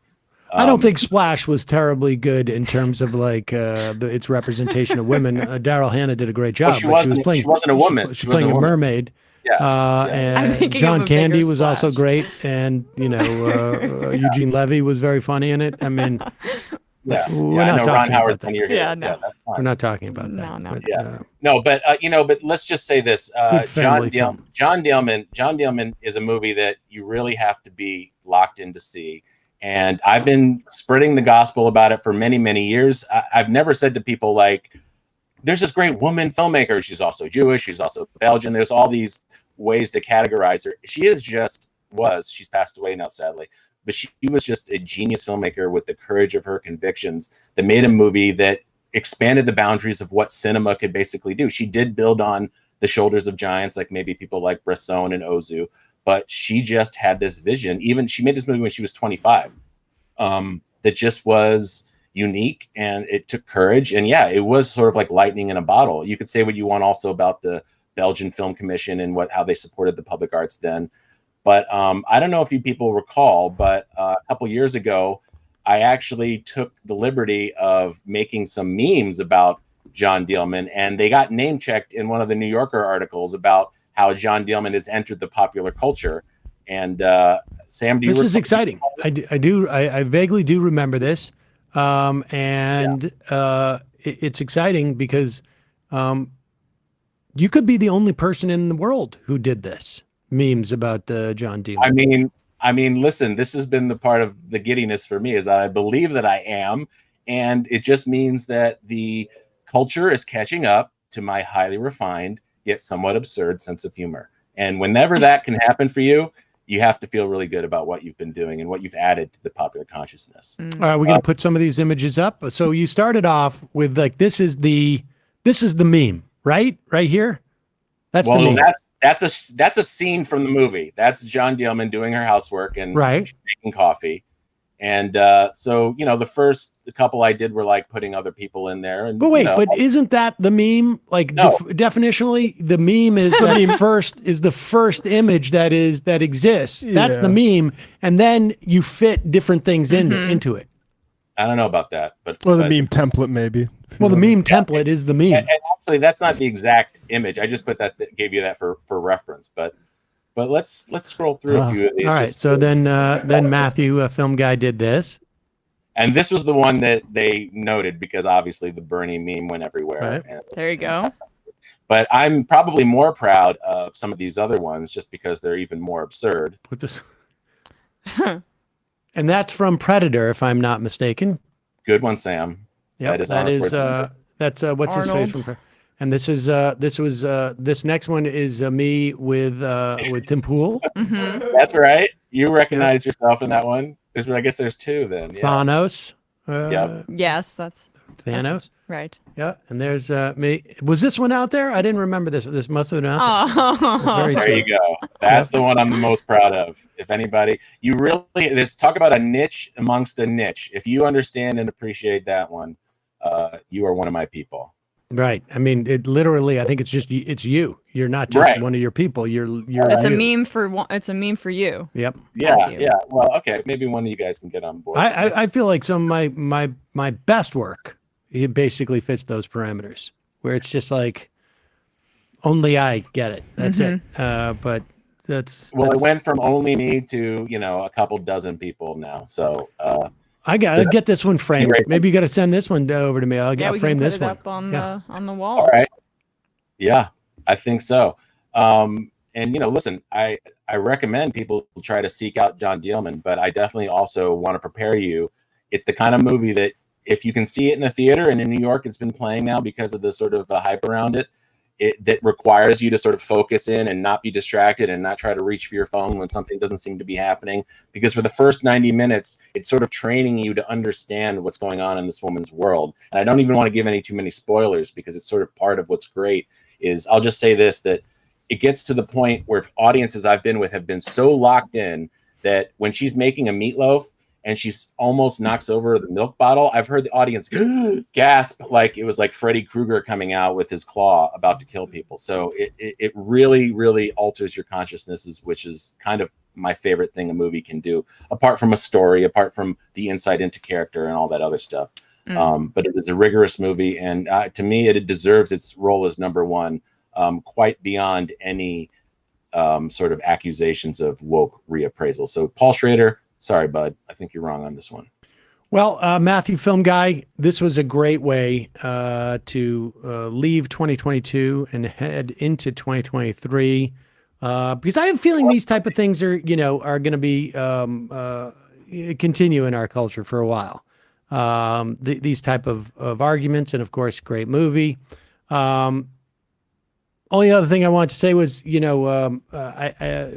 from Bear. What was the name of that movie that you edited? Black Bear. Black Bear. The name of the actress? Aubrey Plaza. Aubrey Plaza. Yeah, saw her in White Lotus. She was great. She's having a moment. Yeah, she was really fantastic in that. I hope Black Bear gets more attention because of it. I think it will. I think that movie will have a long tail, if you will. Nice. Unlike Black Bears. Oh, nice. I love zoological puns. Matthew Film Guy, let me just say thank you so much for not just all the times you've come on the show this year or last year or the year before or the year before that, or the many, many years in which you have come on this program and enlightened people. I know a lot of our listeners have signed up for your YMCA film appreciation class, or I can't remember where it is these days, but they now call it's it in Common Points Queen Center, and the new classes are enrolling now, starting in the first week of January. And you could do this via Zoom, right? I mean, it's all Zoom right, now. It's all Zoom. It's all So, Zoom. Plenty that's of fantastic. MR crew have joined. Yeah. You can go follow me on Twitter, and you can see the link there, or follow me on Letterboxd at Langdon Boom if you want to talk movies more with me. I'm always happy to hash it all out and really revel in the greatness of cinema. So it's been my pleasure, Sam, really. Anytime, any place, I'll be there. And All also, right. Matt, I'm looking forward to seeing you at the live show, not to dox myself, but yeah, I'll be your out there. assassination coordinates are Yeah, now on I will be- display. Ban me, but I look forward You're looking to forward to seeing just seeing Matt? Is that well, what yeah, it is? I understand that you and Sam will be there too, but you're guests, so I sort of spoke to the one running it. Yeah, I'll be You're right. monopolizing the guest's attention and, sort of coordinating you guys off from each other so you can't sort of, talk about fees and stuff like that. Yeah, that's We will put links to all of Matthew's lists and Twitter in the podcast and YouTube description. Matthew Film Guy, happy Hanukkah. Have a great New Year. Thanks, Sam. Same to you. You And too. yes, there he is. Look at he's hitting the what do you call it? The Jazz Daredevil. Jazz Daredevil. Hard. That could be dangerous. Freebie Friday. Oh yeah, folks. gotta So, be. All right, let's do this this clip of AOC, and then we'll get back to the phones. This is relevant now because we just got the announcement of the changes in the Postal Service, essentially postal truck fleet. And that is going to be over the next 2 years. There are going to be, when they replace their vehicles, something like 100,000 of the close to 200,000 vehicles, maybe like closer to 180,000, 170,000 vehicles will be electric. So they're making this transition. Again, Postal Service has the biggest fleet of vehicles in the world. And so this is a big deal. By 2026, all their new vehicles will be electric, which means that we're going to see implications in terms of infrastructure around the country. We're going to see changes in terms of capacity to build the electric vehicles. We're going to see development of technology through the building of these vehicles. And one thing that we will not see, at least as of April, and there's no reason to believe this is different, AOC at the time basically made it clear that the company that is delivering these vehicles could have done it in Wisconsin in their where their headquarters are, but instead they're doing it in South Carolina, I believe it is, where they don't have unionized work. And this is going to become an issue. And this is also another opportunity, blown opportunity by the Biden administration to promote unionization. Ms. Stevens, are you aware that the announcement that next generation delivery vehicle fleet would be built in South Carolina after the Oshkosh Defense initially won the contract in having facilities in Wisconsin? Yeah, the Postal Service was made aware of that decision shortly before the public announcement, and it is a decision that's at the discretion of the supplier. So are you aware that Oshkosh Defense might be trying to circumvent its longstanding contract with the United Auto Workers workforce in Wisconsin by essentially building a brand new facility after the contract was awarded in a vacant warehouse in South Carolina? I have no awareness of that, but I would encourage you to have that conversation with Oshkosh. Is the USPS troubled by this timeline at all? By what was that? By this timeline at all? Which timelines are you referring to? The timeline of the fact that NextGen, they had secured Oshkosh. Oshkosh presented the contract with their existing facilities. They have union labor. They were granted a $3 billion contract under the USPS under the leadership of DeJoy. And then after the ink was dry, it looks like they're opening up a scab facility in South Carolina with no prior history of producing vehicles in that facility. So I think some of the facts about what was represented in a proposal are not correct, and I would disagree with those assertions. Okay, and so I would say that the USPS is not troubled by that timeline. I would agree with your statement. Thank you. The gentlelady yields back. And so, I don't know why Louis DeJoy is still there. That's part of it. That's a question that's been really difficult to answer this entire time Biden's been in office. I suspect it's one of those things of like, is he bad enough that they want to expend energy on trying to get somebody better in? That's usually what it comes down to. But put this in the he is bad enough column, because there was an opportunity here to make sure that these things were built by union workers. And there is a little bit of an implication that maybe the Postal Service knew what was going on here. Yeah, I mean, this would be very much in keeping with Louis DeJoy's history. He was a Republican donor before getting in this position and has essentially made a name for himself in the USPS as like a cost-cutting guy. So if he wants to, publicly advertise, oh, we're going to use union workers on this, and then secretly behind the scenes undercutting that would be very much in keeping with his leadership throughout this time period. I don't understand. Yeah. What are some of the issues that the Biden administration has run into in terms of getting him out? Well, the Postal Board has to vote him out. Right. That's the difference. And it took him a while to appoint the Postal Board. And I don't know where we're at right now, frankly. And you'd have to appoint a board that would want to get rid of DeJoy. There are there are seats, I think, still available on the Postal Board. So that may change. But again, it's really just like, how much does the administration want to spend time on that as opposed to like judges? There's this broader problem with electric vehicles and I think green energy in general and being anti-labor. We saw this with the, I think it was Build Back Better had the, Biden was pushing a tax credit for union-made electric vehicles, and Manchin kiboshed it thanks to in service of Toyota.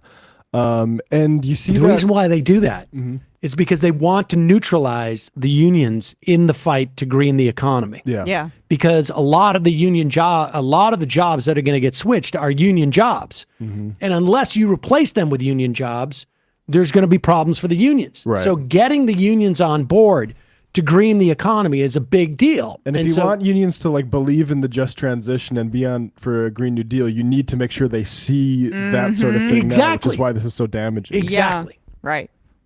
Exactly. Calling from a 971 area code. Who's this? Where are you calling from? Hi, this is Drew calling from Portland, Oregon. Drew from Portland, Oregon. What's on your mind? So I wanted to touch on some trans issues first. A few weeks ago, Florida came out with that new health agency where they're gonna basically go after people that were promoting the best practices around COVID. And I was wondering, do you guys think it reminded me of the Jon Stewart interview with the Arkansas Attorney General, where they were following all of the guidance for medical issues except for on the trans issue.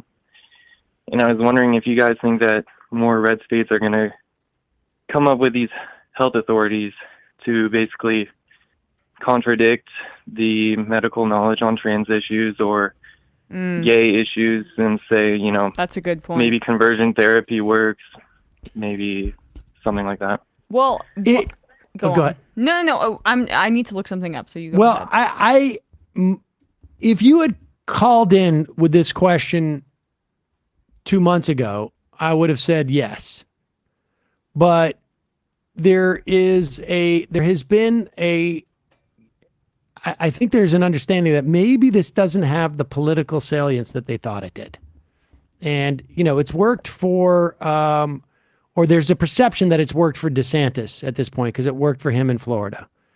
It's conceivable to me that a couple other red states may do it, but DeSantis was doing this because he thought of its national value. And I'm quite convinced that DeSantis is going to fall apart at one point. So there may be less of it than there would have been had the Republicans been more successful in this midterm election, right? Because $50 million running ads about so-called issues with trans people and in Michigan, and they got destroyed. They got destroyed.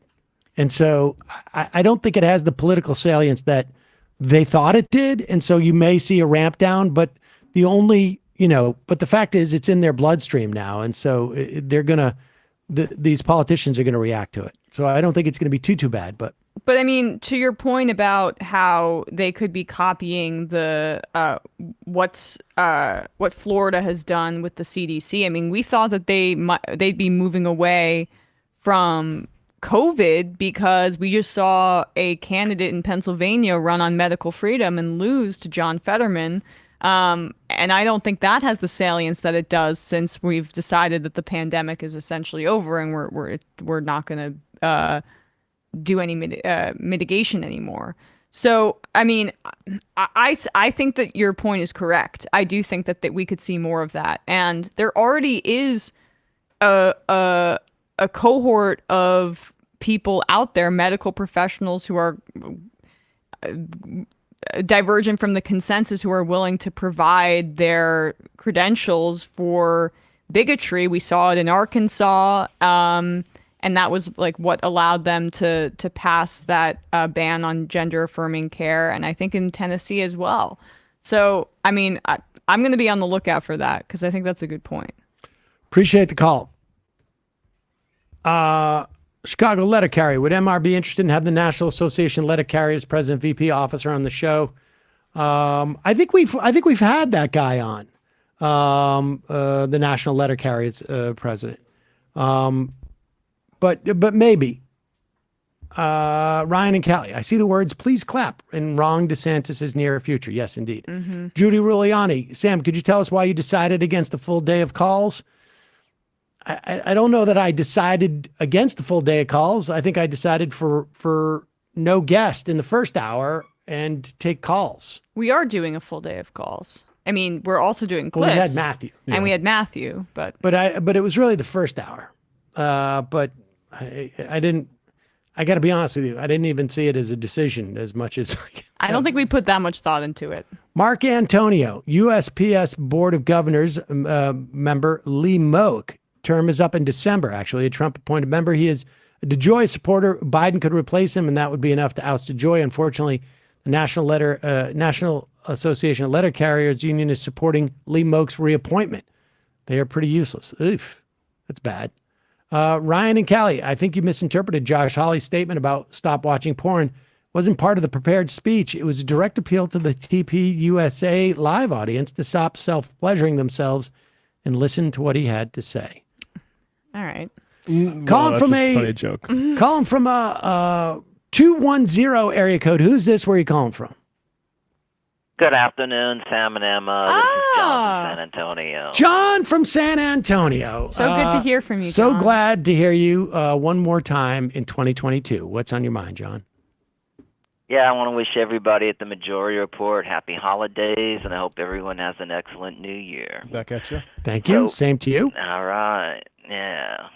So one beat that the Majority Report has covered very well is the rise of union activity that has accelerated over the last 2 years. According to the Gallup poll that came out in August, the approval of unions is its highest level since 1965. And all across the country, at many different kinds of jobs, workers are forming unions, despite the fact that they're getting major pushback from some of their employers, and sometimes losing their jobs for speaking their minds about their work situation. The percentage of people who approve of unions is at 71%, up from a low of 48% in 2010. In 2022, unions won more elections than in any year since 2005, and the winning percentage is at 77%, up from 53% in the year 2000. I encourage workers to continue to form unions and to tip the balance away from upper echelon management.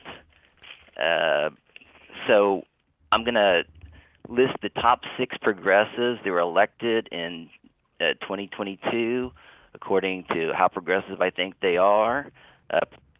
Summer Lee from Pennsylvania. Oh, hold on for 1 second, John. Let me just weigh in here because this is a good opportunity for me to say this because I wanted to, when we preview 2023, I think one of the biggest stories of 2023, put aside like the campaign stuff and this and that, is going to be the possibility of the largest strike that we've seen in this country against a single company by the Teamsters. I'm talking the UPS strike that I'm not clear on exactly when it's going to go down, but it's going to probably be somewhere between the first quarter of 2023 and the second quarter of 2023.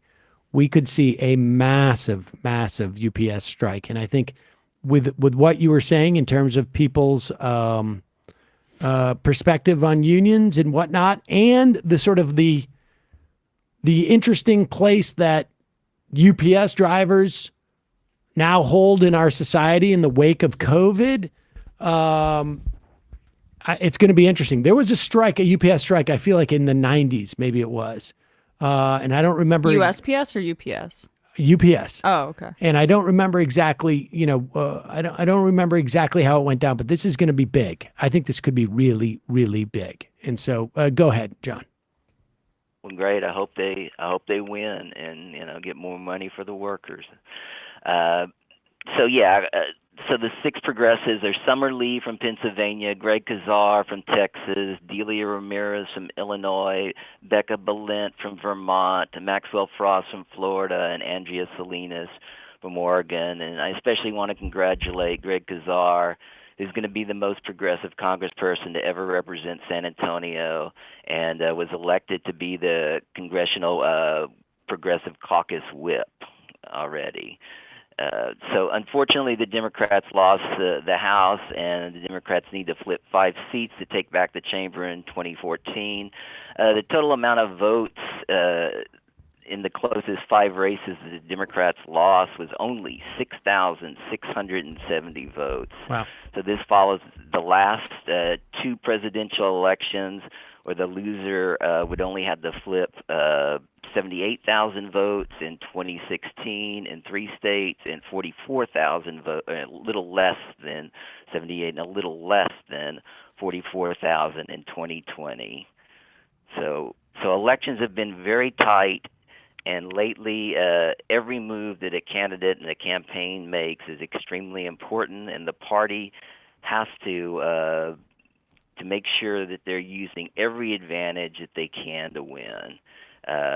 So you already commented a little bit on the union movement. I want to know if you want to comment any more on the elections, and if you want to talk any more about some of the best and the worst of 22, that'd be great. Well, I mean, I think, the slow but sure, we're seeing the building of the progressive, the progressives inside the progressive caucus, as it were. The real issue, I think, is going to be that AIPAC money. I'm very, And I'm curious concerned about what Hakeem Jeffries means for the progressive movement. That's related. Like we were, Bradley mentioned the mechanism that some of the conservatives are trying to insert to get McCarthy to do their bidding. I'd love if the left was able to flex their muscle and do that with the speaker. I just don't think that there's sheer numbers yet, but maybe next time around, there will be. I mean, we've almost like doubled the numbers that were there in 2018 of sort of like squad adjacent people. And it's conceivable that by 2024, you will have another sort of like almost 3 times what there was in 2018.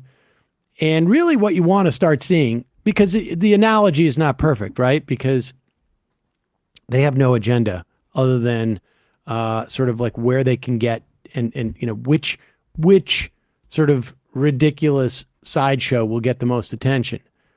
But, you think about like Katie Porter being on the Financial Services Committee again, and some of the other progressives being on things like banking and whatnot. Like they are building up enough strength so they can start to get into these committees. You're talking about very young people, and you're talking about people who don't obviously have seniority within the Democratic caucus. And how do you get the rules changed and such that the seniority is not as determinant? So there's all these things. But John, really appreciate all what you've contributed to this program in 2022, and looking forward to those contributions in 2023. All right, looking forward to the 3rd speaker vote day, and that's when you're coming back. Yeah, that should be pretty nuts. Good show. Appreciate it. Thanks, Sam. John. Bye-bye. All right. Happy Thanks holidays, a lot. John. Y'all take care. Bye-bye. Happy holidays to y'all. Take care. I want to talk about what's going on in New York State, and it's relevant because to the entire country, because the reason why New York State could have made the difference. We lost 3 seats, right, Bradley, in Congress. Had the other maps, the initial map that the state, the legislature been in, we would have actually picked up 3.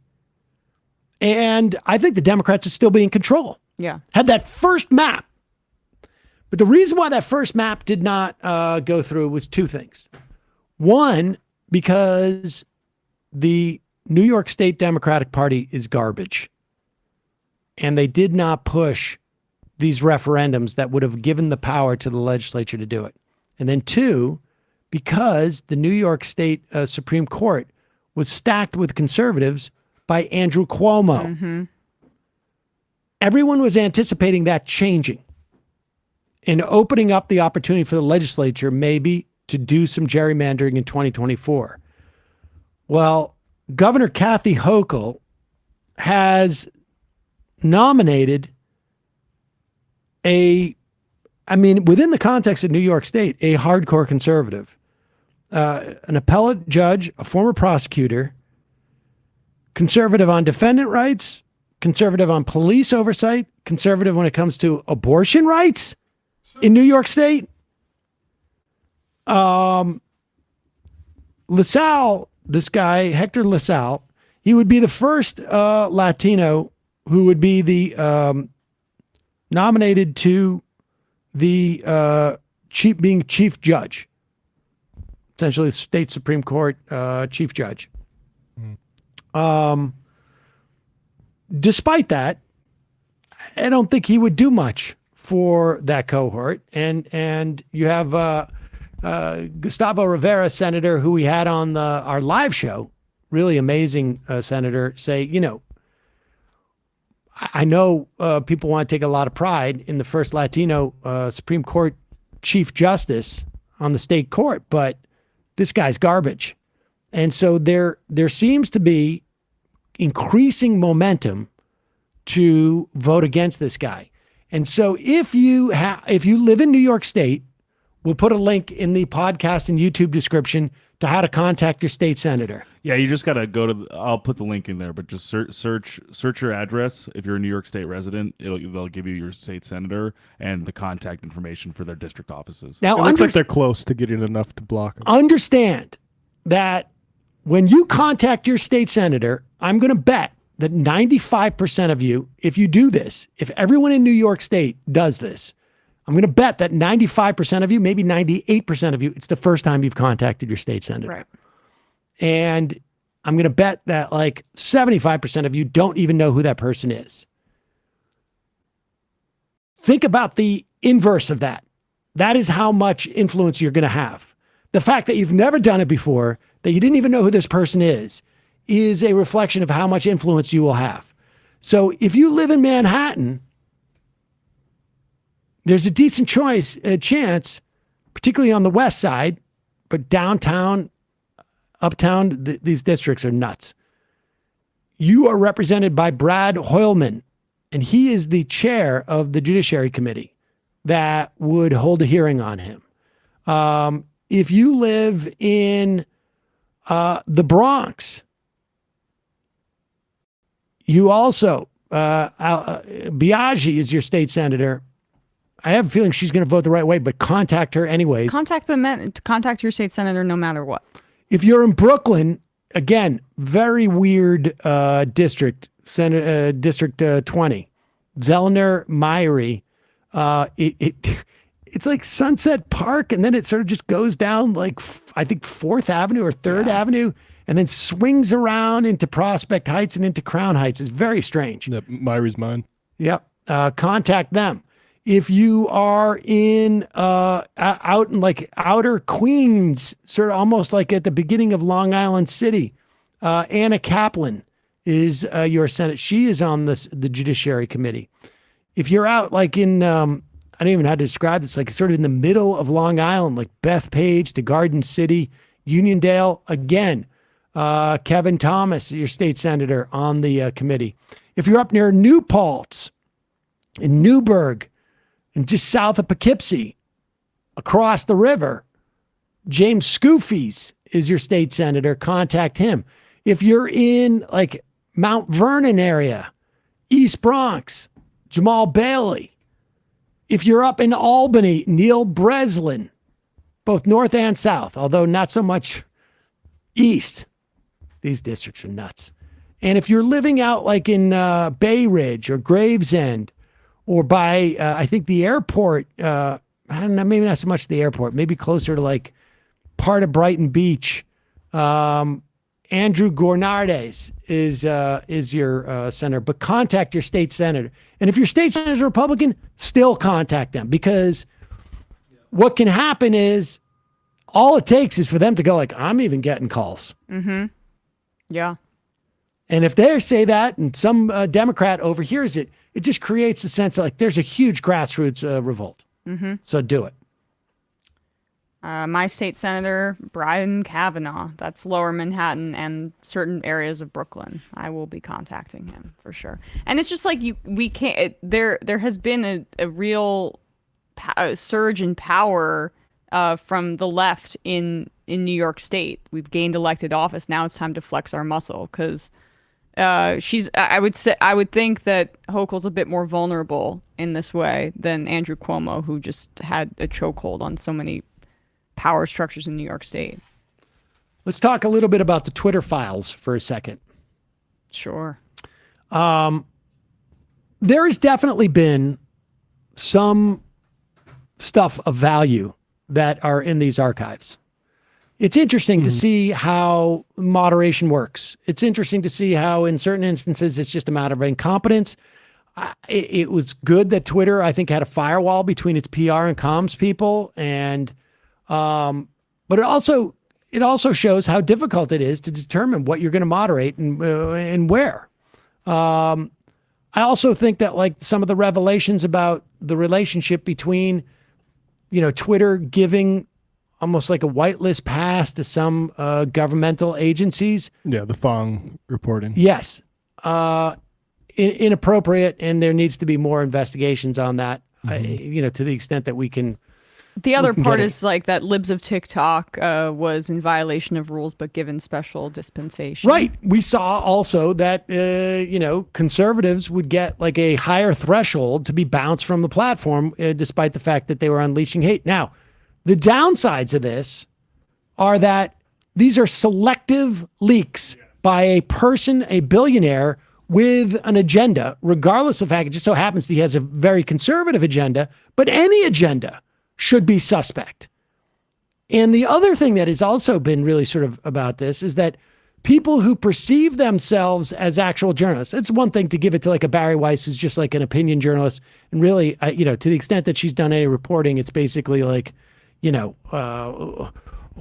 the woke person on campus that is harassing her favorite professor who, and that guy, Schillenberger, who is I don't even know what reporting he's ever done. Schmuck, yeah, she's like, hey, I'm the only one who can harass professors and try to get them canceled. Yes, it has to be. They have to be Palestinian. But it's also been fascinating to watch the demise of Matt Taibbi sell out any of his sort of like former journalistic principles.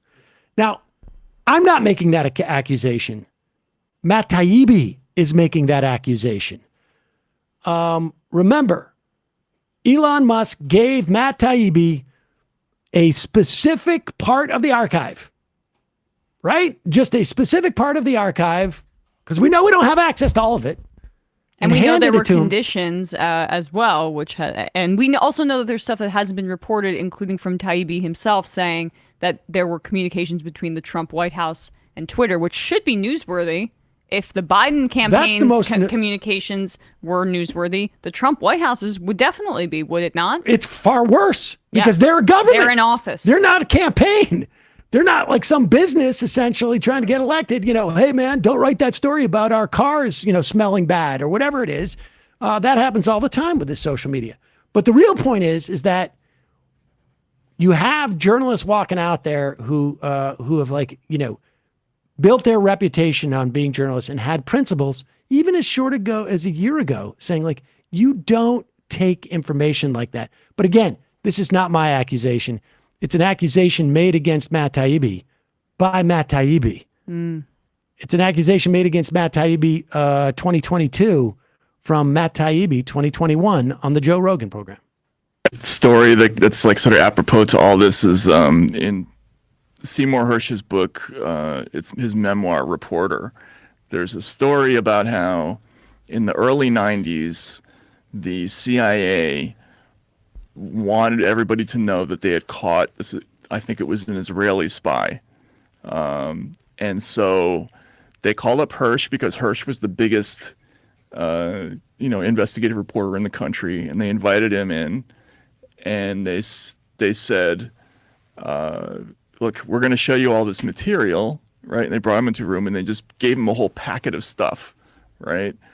But he couldn't, like, his entire body rebelled. He's like, I had spent my whole life getting the things. I could not be handed the things. You know what I mean? Because it's just not in his nature, right? Like to be spoon-fed, right? And like, I think that's true with comics, with any kind of journalist. Like once you start getting, handed things, then you've lost. You know what I mean? They have you at that point, and you got to get out of that habit. It's like, or you can't cross that line. You can't cross that line. You can't. But if you want to be on a talk show, yeah, you cannot cross that line because then they have you.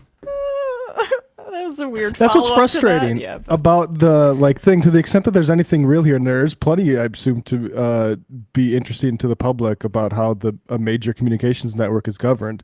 You can't even our trust it. Slack channel would be somewhat interesting, but not that. Yeah, but you can't trust like the Fong stuff. Like Fong even said like he was given a certain part of this, but he wasn't like is handled as much as like the other people were. But that said, like there's stuff with regards to like the Saudi influence on Twitter and maybe the Israeli influence on Twitter. Like, is Barry Weiss going to be digging into that? Yes, you don't know. We don't like the idea that Elon Musk does not have an agenda here is like beyond naive. It's insane. You have to be willfully ignorant. You have to be a believe it. useful idiot. And yes, and to accept this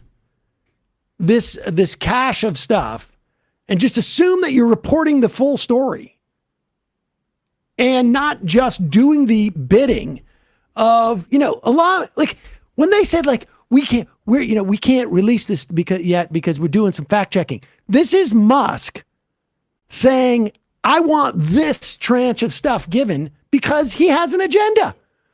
And Taibbi, as recently as a year ago, understood this dynamic. You're being used. And as soon as you cross that line, it's over. Yeah, but it's just easier to stomach that when you become central to like a billionaire's narrative who owns a major social media platform, and then you can have like you can direct people to your Substack. That's what it is. It's money now. That's the difference.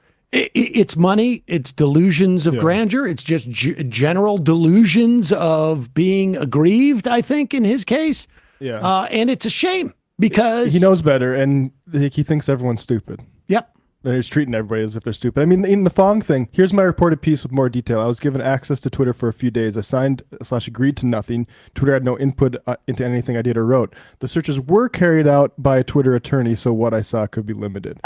Could be. And it's just like all this stuff, like this is what a limited hangout is, right? Yeah, like, what is the value then if the attorney is present and providing you with information? What is the value? Look, I mean, I think there's certain. That's the thing is you can't assess separate it. Is really the problem from the meta conversation. You can't assess it.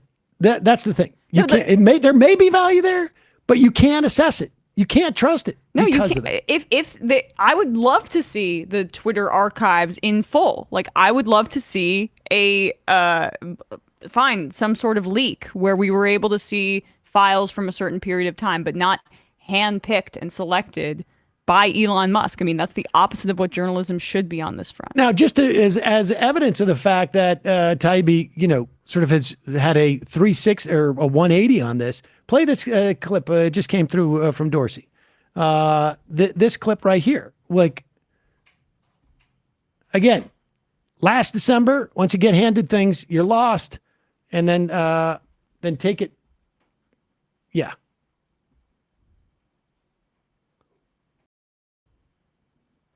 Volume. The fact that Elon has an agenda here is not in any way disqualifying. But given that you're sort of dependent on him and his process for what documents are ultimately able to review, how have you been able to ease your own concerns that what you're looking at isn't somehow cherry-picked or skewed or selective versus a more complete picture?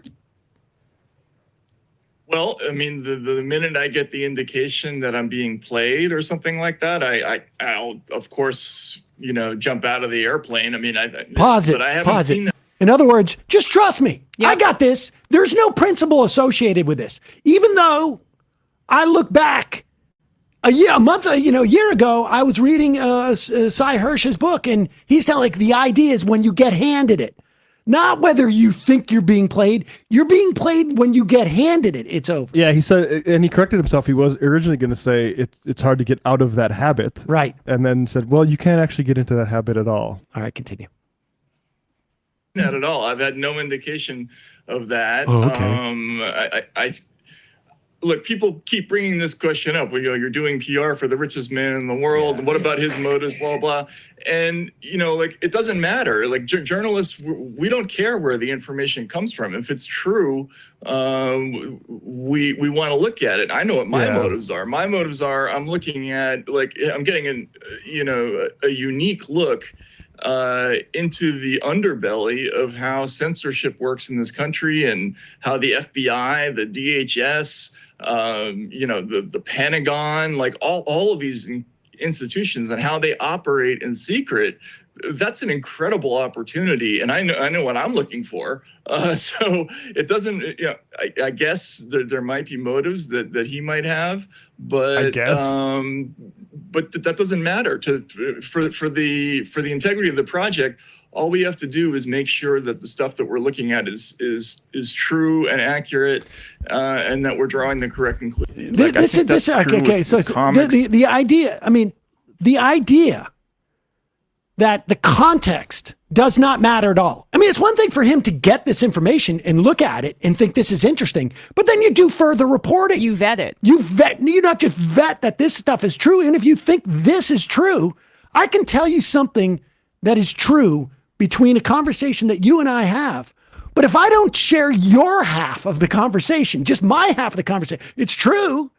We still don't know what the nature of the conversation was.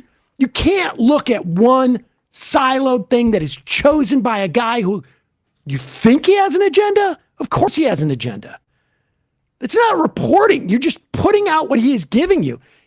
I mean, would he, if the CIA sat down with him and said, here's a file, every single thing in it is true, report it as is, you don't think that he would say, like, I'm a little suspect of this. Why does the CIA want to give me this? Wait a second. This is the CIA's perspective. What about the perspective of the people living on the ground? Yeah. Even if they say what is true, like, that's all bullshit. The amount of self-delusion or rationalization or whatever, like, I don't know why he's doing it. I know what the value accrued to him is, but I don't know if that's why he's doing it as much as a sense of aggrievement, or I had been wrong before, this is the way I make my bones as a contrarian, or whatever it is, or just like, I know better than everybody else. The reason why this question keeps coming up is because it's so obvious. Fundamental. Yes, and honestly, the stakes are much lower with this, but this is indistinguishable from what Judith Miller essentially was doing during her reporting at the New York Times, which was like, I hear this from my national intelligence source, and because it is told to me, and I've made an assessment that this is the fact, I'm going to report it. And she was worse. I think she was a little bit more nefarious. But I mean, and that's why I say the stakes were much higher in that instance, and you have to really do your due diligence on that front. But like, that was the exact kind of reporting that this crop of reporters was critiquing and saying we need to be different and better than this. And he's essentially saying, this guy has given me information and I trust it, and that's all I really need to say. That's all I really need to provide for you. Honestly, it's the capitalists, not the government, and I think for like a lot of the libertarians in the audience of these guys, that's enough. And they're not reporting on what the Trump administration did at this time when they were the only government entities who were contacting Twitter. Well, that's political. And I mean, that's the thing is like that's the basic. That's media literacy 101, or maybe it's 102. Which is that why are you learning what you are learning when you're learning it in which sort of publication?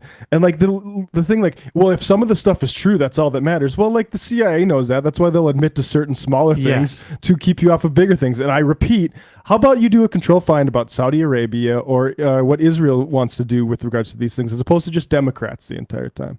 The idea that stuff hasn't been vetted out is ridiculous. And honestly, what what the internal conversations are about the purchase of Twitter for $44 billion, that's not interesting? I mean, give me a break. Yeah. Give me a break. Wait, I would love to see. I mean, this is Mr. Transparency. Are we going to have some sort of Twitter files on any pieces of information that started once Elon Musk purchased Twitter? No. No? Okay, so not transparency. Transparency for thee and not for me. And it's not even transparency at all.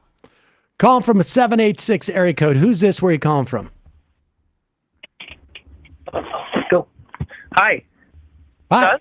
Hi. Who's this? Where are you calling from? Got to be quick. Hey. Got to be quick. Want to get a couple of Yes, people. I'll be very quick. This is Robert and Trevor calling from Pittsburgh. Long-time listeners, first-time callers. Robert and Trevor? I'm actually really surprised we got through. Well, the reason we're calling is I wanted to tell you about a book and an author who I think you might want to interview. The book is called God and Anatomy, and the author is Professor Francesca, I'm going to butcher this, Stavrakopoulos. But it's a really interesting book. She's a professor of the Hebrew Bible and ancient religion. And the book is kind of like a biography of God. It explores kind of like the ancient religion of Israel when it was polytheistic, and how Yahweh went from the God of war and thunder, who was one of many, and how he was kind of transformed into the sole God of Judaism. I recently watched a interview with the author, and I told my boyfriend to buy me the book for Christmas, so I haven't read it yet, but the interview was really fascinating. Like I said, it's basically Yahweh's biography, how he went from being the son of El, being transformed into like El Shaddai, how he went from having a wife and kids to being just the one and only God of Judaism, Christianity, and Islam. So again, it's called God and Anatomy, and the author is really fascinating. I just think it might be something you want to look into. Appreciate the suggestion. We'll look into it. Thanks for calling. Have a happy New Year. Yeah. And thank you. Merry Christmas. Happy Hanukkah. Happy New Year. Right. And all that. All the happy holidays. Calling from an 863 area code. Who's this? Where are you calling from? Hello? Hello? Yes? Got to be quick. Who's this? Where are you calling from? Oh, hey. My name's Antonio. Antonio, where are you calling from? From Florida, Polk County, Florida. Okay, what's on your mind? Well, first of all, I'm a little surprised. I didn't think I'd get through. I've been trying to get through all year. Well, now's your opportunity. Don't waste it on the surprise. All right. Well, no, I'm just calling because in this week, Gates and his whole little, squad of conservatives, fascists, whatever you want to call them, they keep talking about how they're not going to vote for Kevin McCarthy.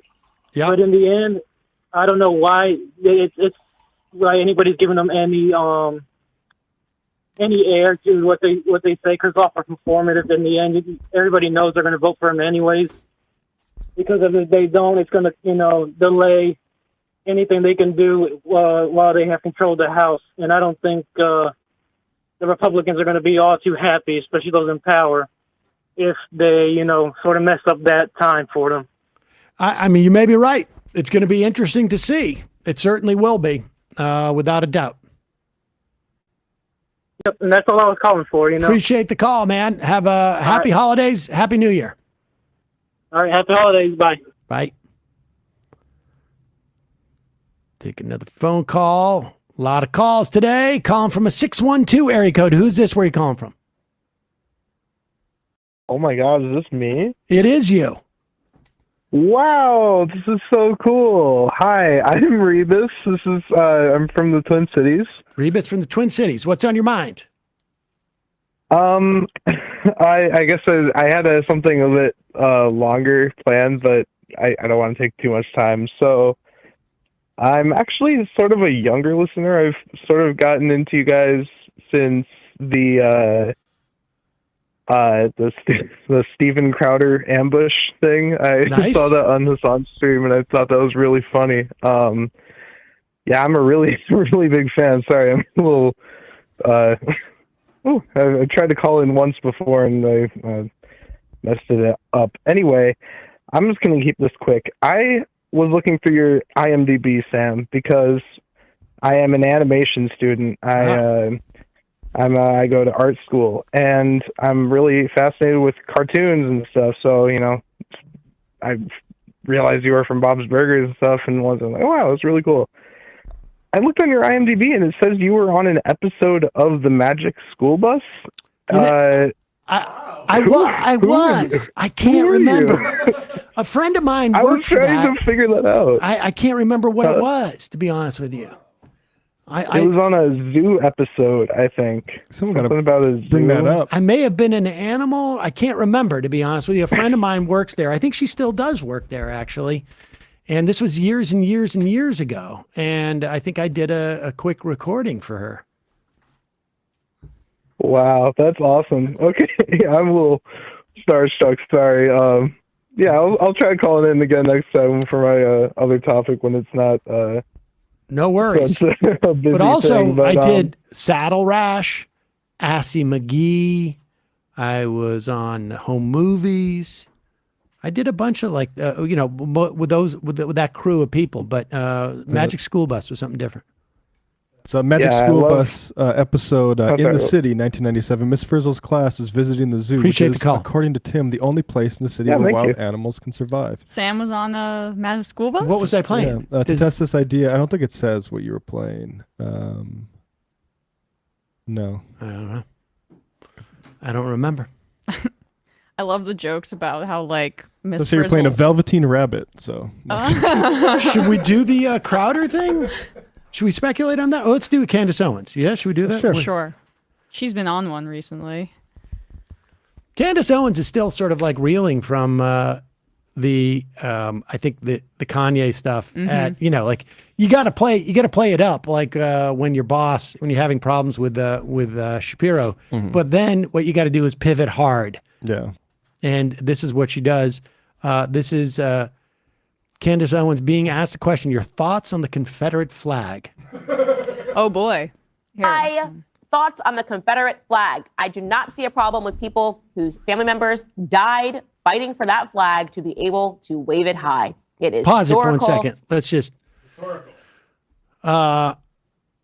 would you feel the same way, let's say, if it was ISIS? If not ISIS, would you feel it the same way for if it was... I mean, let's be honest. It's not a country. Right? This is not a country's flag. So we can't analogize it to a country. It really is just like a band of rebels. Yeah, how about the Antifa flag? What about Ukrainian flag? Which is actually an existing country. Yes. Yeah.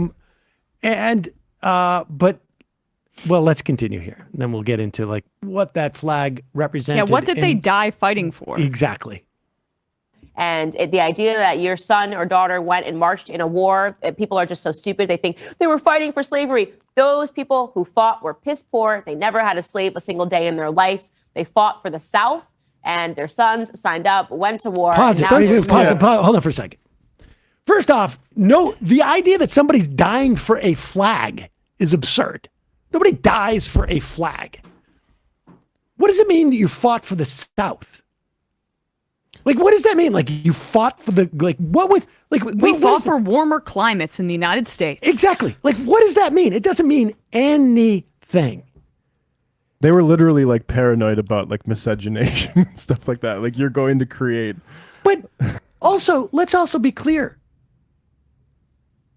There is no war where the people who fight it are necessarily fighting for the reasons why the war is being waged. You can't critique any war because there have been impoverished soldiers throughout history. And the flag is not for those soldiers. The flag is for the slave owners at the head of the cavalry who paid for all the horses and stuff and are actually motivating all these people to go to war. That's who the flag is. It is for. a fake it is a false way to make her justification for protecting slave owners be more populist because there were poor people involved. You know what? Poor Confederate soldiers, I like the ones who deserted. Exactly. Yeah. And let's be clear.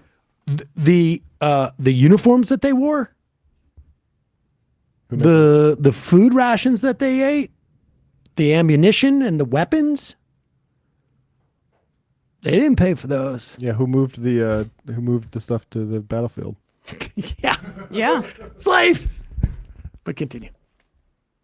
That even having the flag or having any pride for their dead relatives is something that is wrong and dirty and backwards and racist and associated with slavery. People are so ignorant about slavery and the numbers on slavery. I mean, the idea that everyone had slaves in the South is so stupid. It was the incredibly uber wealthy. People believing that everyone today had a yacht. I mean, it's just so middle class. I'm just going to stop slavery with that. too. The answer is people should be allowed to keep their Confederate flags and wave them because it represents an element of history. They are allowed She's to. wrong about that. But they are allowed to. There's no law against it. They conflate those things because there's just some sort of social penalty that makes it illegal. No, you can be an asshole and fly it on your private land. That's fine, but it doesn't need to be a part of state flags, a part of state houses. No, it's just uncouth, and that's okay. Do you think that there is a line in which she would actually say that it's not enough that it existed in history to be able to wave it? Like, let's say, I don't know, Nazi flag. I don't know if she would have a problem with that. It's history. Maybe she wouldn't have a problem with that. What about like nooses? It's also a part of history. Would you have a problem with that? She'd probably say no because this is her value to the right. She can be a black person that says that that's okay. I mean, and she leans into it very is there enthusiastically. anything that you should not be, or that you should not be not discouraged from proudly displaying simply because it's part of history? I mean, it's just an absurd standard. We also don't have laws against that stuff. It's just about like social ramifications for it. And I'm sorry, you can't discipline people into feeling okay with the Confederacy and racism. There's going to be some social consequences for you if you are still that retrograde. It's also just simply a lie that only the uber ultra wealthy Confederates had slaves. 1809, a slave was roughly $60,000. So it's basically like the investment of a SUV. And a lot of middle class, upper middle class families did participate in that market. I would invite Candace Owens also to read some of the state constitutions, the revised state constitutions that the secessionists submitted before they seceded.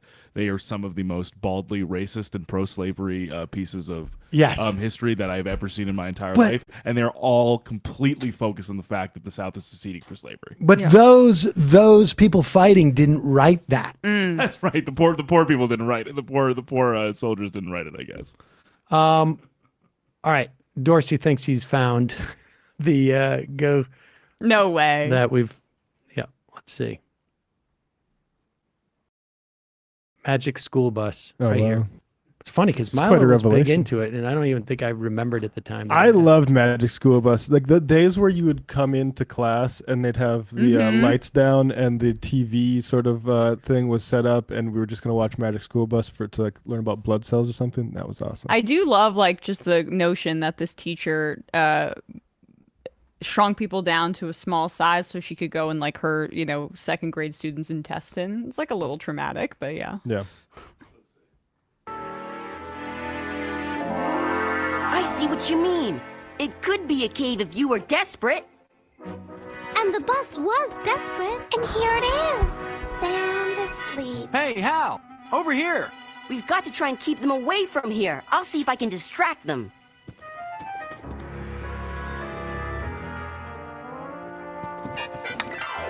What was that?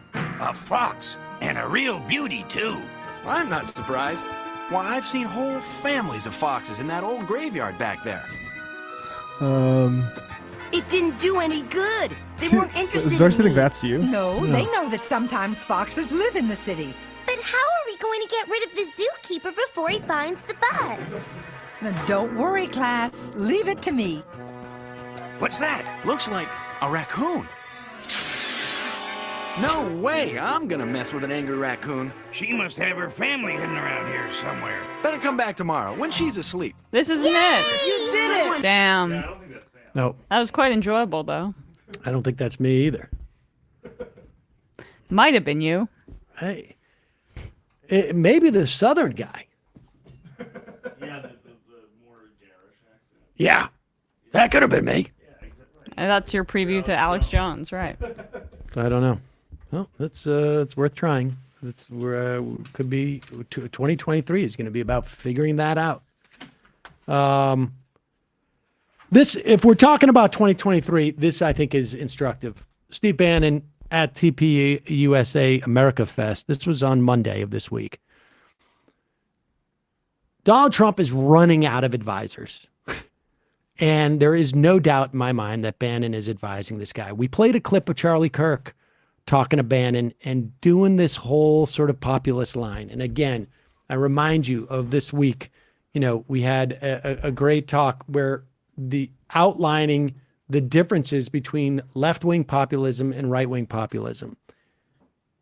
Right-wing populism or left-wing populism sees an elite at the top of the income and political distribution and realizes that that is the nature of the game, that is the way that you deal. We have an oligarchy, if you want to call it. You can call it a plutocracy.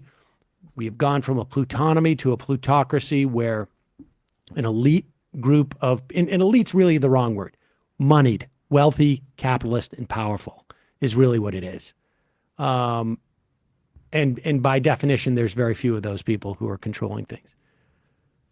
Whereas on the right, they perceive that elite as well, but they also tie it in to the people who are marginalized in terms of political and economic power in society. Immigrants, trans people, brown people, black people, and that is their difference, and that is what they're espousing. And here is Steve Bannon essentially moving from the philosophical into the sort of practical.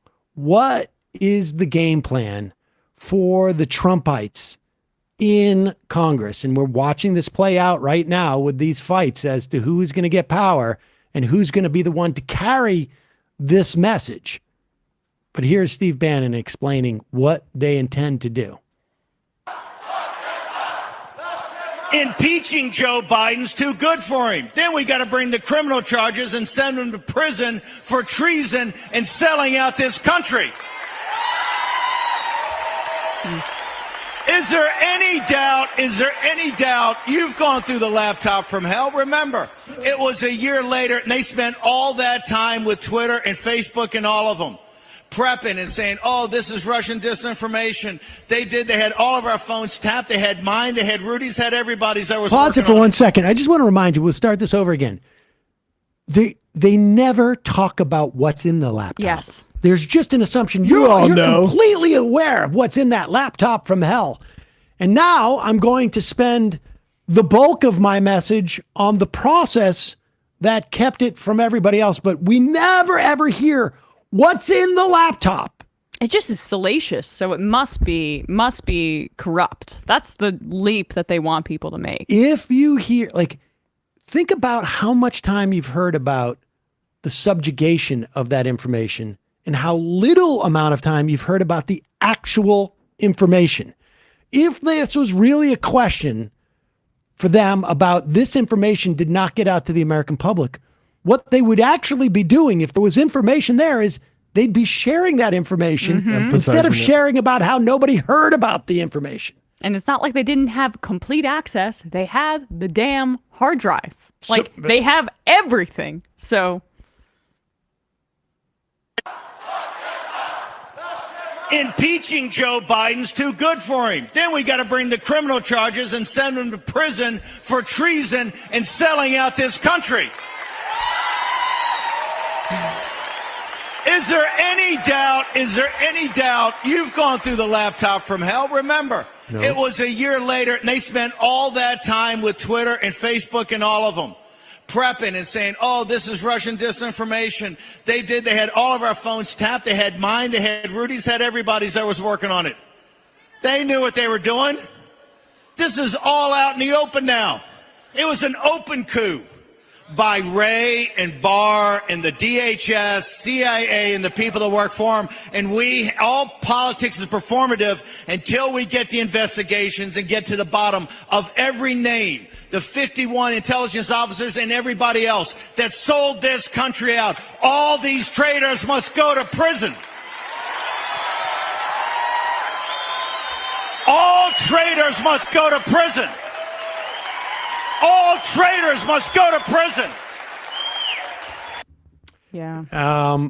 Just a reminder, Barr, Ray, appointed by Donald Trump. The idea that Bill Barr Bill Barr got hired because he wrote like a 6-page memo trying to defend Trump against impeachment charges. People like Bannon are good at taking definitions and applying them to the left as a way to completely like scrub themselves of responsibility. Like we're not the traitors, they're the true traitors, even though I was a huge part of an attempt to overturn a democratic election in this country. And, projection. I mean, it's not just projection too. I think it's conscious. They're trying to, everybody's a traitor, so I can't be a traitor. Yep. Trump can't be a traitor. All right, folks. The final phone call of the year. I don't know. Hang on, because it's got to be a good one. Mm-hmm. Matt's a little concerned. Calling from a 360 area code. Who's this? Where are you calling from? Is this me? Yes, it is. You very well may be the final call of the year.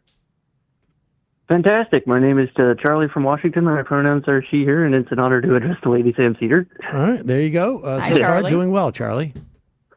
I'm going to blow through this as quickly as possible, and I'll hang up so I can let you guys get back to it. So, last night I was watching Mike Figueredo on the Humanist Report. He covered a Vice documentary that follows around 3 families who are currently trying to flee Texas with their trans kids. Uh-huh. They're looking to go to states that won't extradite them back to Texas. California is one of them. I don't remember what the other 2 are. Now, in Western Washington, I felt pretty safe as a trans lady. I was able to start my HRT with informed consent from Planned Parenthood. I hit the 1-year mark of that HRT on Tuesday, and it's been the happiest and healthiest I've ever been in my life. Oh, congrats. And, Congrats. Well, thank you. It's so much so that other people tell me I look happier, brighter, lighter, all of that kind of stuff. But disappointingly, my state is not one of those states on that list. And I want any family who does decide to come here, I mean, rent's a little high, but any family who does come here to feel that safety. So my question is, because I'm kind of civically dense, how would one go about trying to get a law enacted like that in our state? Because as much as I agree with as much as I agree with you that it is a losing issue for the Republicans are kind of notorious for never letting go of losing issues. I mean, look at their stance on tax cuts. I don't think anybody's. Listen, let me put it this way. I don't think any laws on the books are going to be reversed. Let's put it that way. I just don't know how much they're going to, But yes, I'm not talking about reversing. I'm not talking about reversing laws. These are laws specifically to protect people. No. The point I was making that it wasn't electorally beneficial for them. I don't think they're going to reverse their stances in any way. I just don't think they're going to necessarily push it as much. But yes, I think it's a worthwhile endeavor, and this is what you would do. You're in Washington State, you said? Yes. Okay. Find a state senator or whatever, state assemblyman or assembly person, or I don't know what kind of I off the top of my head, I don't know what kind of houses you have. Find one who has made statements that suggest that they are allies, and write their or call their office and ask if they would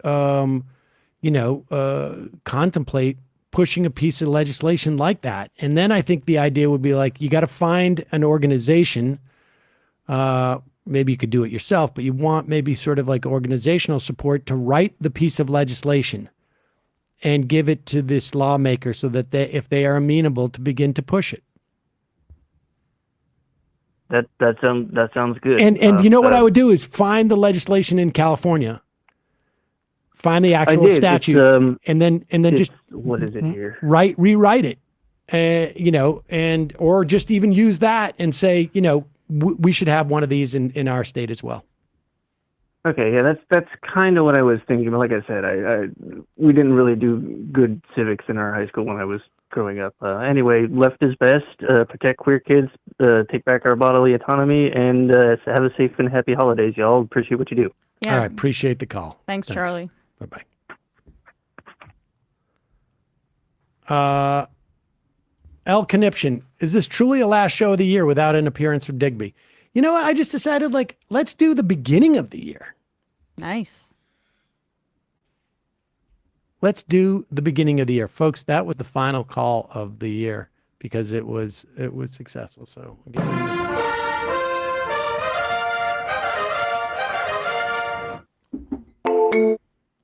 we're going to do a couple IMs and then we will wrap it up for 2023. Wow. Oh my God, PPF. Hi, happy Friday, happy holidays. Can't watch live, so I rely on the fun half link in the members only podcast description. Get the full show on YouTube. When you don't put it there, I don't either get the what. Okay, all right. I'm not going to waste the time on that. Please reconsider. Okay. Chibbles. Hey, MR Crew. I was wondering if y'all would speak a little bit on the jail New York City is trying to build in Chinatown, despite what Mayor Adams had claimed about no new jails. I have not been following that. Have you? I need to look more into it. I remember it was I don't want to comment on it until I've read more than just a few paragraphs. 2023. Can we get a shofar for the unionization effort at the Science Museum of Minnesota? We certainly can.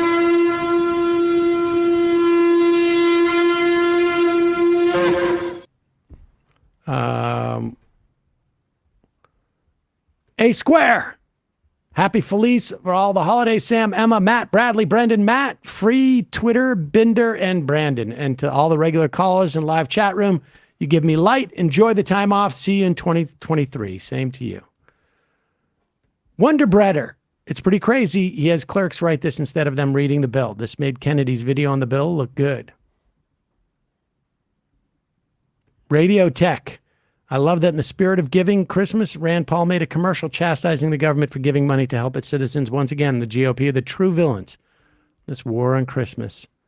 Worcester Ice Cats. The Dedham Library temporarily took down their Christmas tree and ended up on Jesse Waters multiple times before they put it back up. Oh, that's lovely.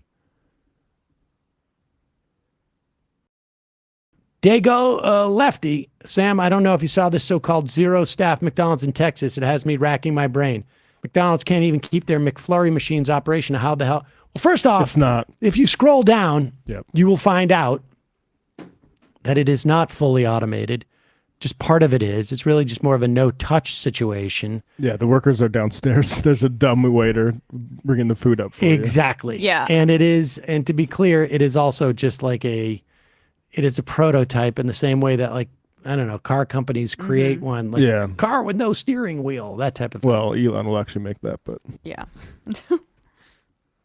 But as a person who did work at McDonald's, I gotta say, the idea of being able to work at McDonald's and not interact with the customers is actually pretty dope. But I don't think that's why McDonald's is motivated. But I to saw make a people change. posted something like, "Oh, this is what you get when you get a $25 Oh, yes. minimum wage." It's like, dude, That's part of the Texas does deal. not have a $25 minimum wage. No, yeah, all those people doing boss propaganda. But that is what this push to robotize or that's not even the word, but automate these things. That's a way to undercut labor as well.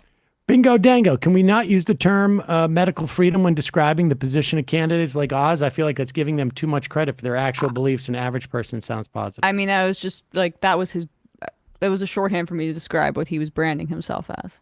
Train Boy, if it's so hard for a person of color to make movies in the 50s, 60s, how come we have so many great directors of that era were Italians? Also, the best movie is Harry Potter and the Sorcerer's Stone because of its innovative, unique, and sensitive depiction of what race and bankers would look like, talk, and act like. The facts have a liberal bias. Tulsi's folks are deep into a Hare Krishna crypto-fascist guru back in Hawaii. Mm-hmm. Kowalski from Nebraska. Howdy, Sam. Hello, Emma. Sup, Bradley. Matt, thank you all for this program, your individual products. I hope 2023 projects will be as successful and rewarding. You all deserve it. May the Christmas spirit give you the strength for the 2023 trials and tribulations. By Christmas spirit, I mean the spirit of John Brown. Do not compromise. those John Brown would have liberated from their mortality. Left is John Brown. And let's see, we'll do 5 more. Slam Cedar. That was obviously Sam saying, I'm going to come back when she's asleep. Your monitors aren't good enough. Seize the means of production. To be fair, Banning, it takes a lot of time to process all the pixels necessary to capture the image of Hunter's trouser snake. Bowers, Maine, I'm not sure that never Trump Republicans understand the problem is greater than Trump. My mom voted for Lee Zeldin despite saying she would not vote for Trump if he runs again. When I told her about his election denying shenanigans, she sort of brushed it off. Of course not. They don't care.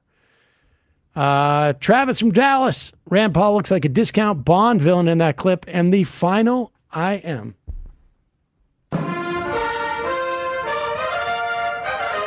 Of 2023. Whoa.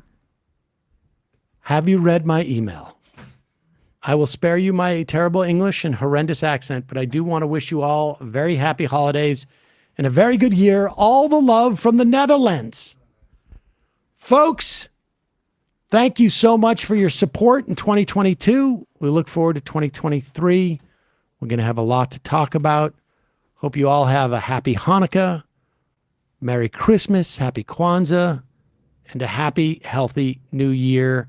We will be back live January 3rd, and we'll be back in like mid-April. The 11th. I'll be back. 11th month, November. Yeah, right. That I'm keeping it purposefully ambiguous. Everybody want to say goodbye? You guys want to turn to yourselves, or Well, no? Sure. Okay. I don't know if I have that even ready available. Oh, yeah, here we are. There you are. Hey. See you guys. Bye, everybody. Happy holidays, Happy everyone. New Year. Happy holidays. See you later. It might take all the strength I got to get to where I want, but I know somehow I'm gonna get there. I wasn't looking when I just got caught between the truth and the lie bar. But finding out won't make me feel any better. Yeah, I know the clock is ticking, but the meds are gonna kick in, and my pilot light shining bright. I guess somewhere the choice was made for the option where you don't get paid.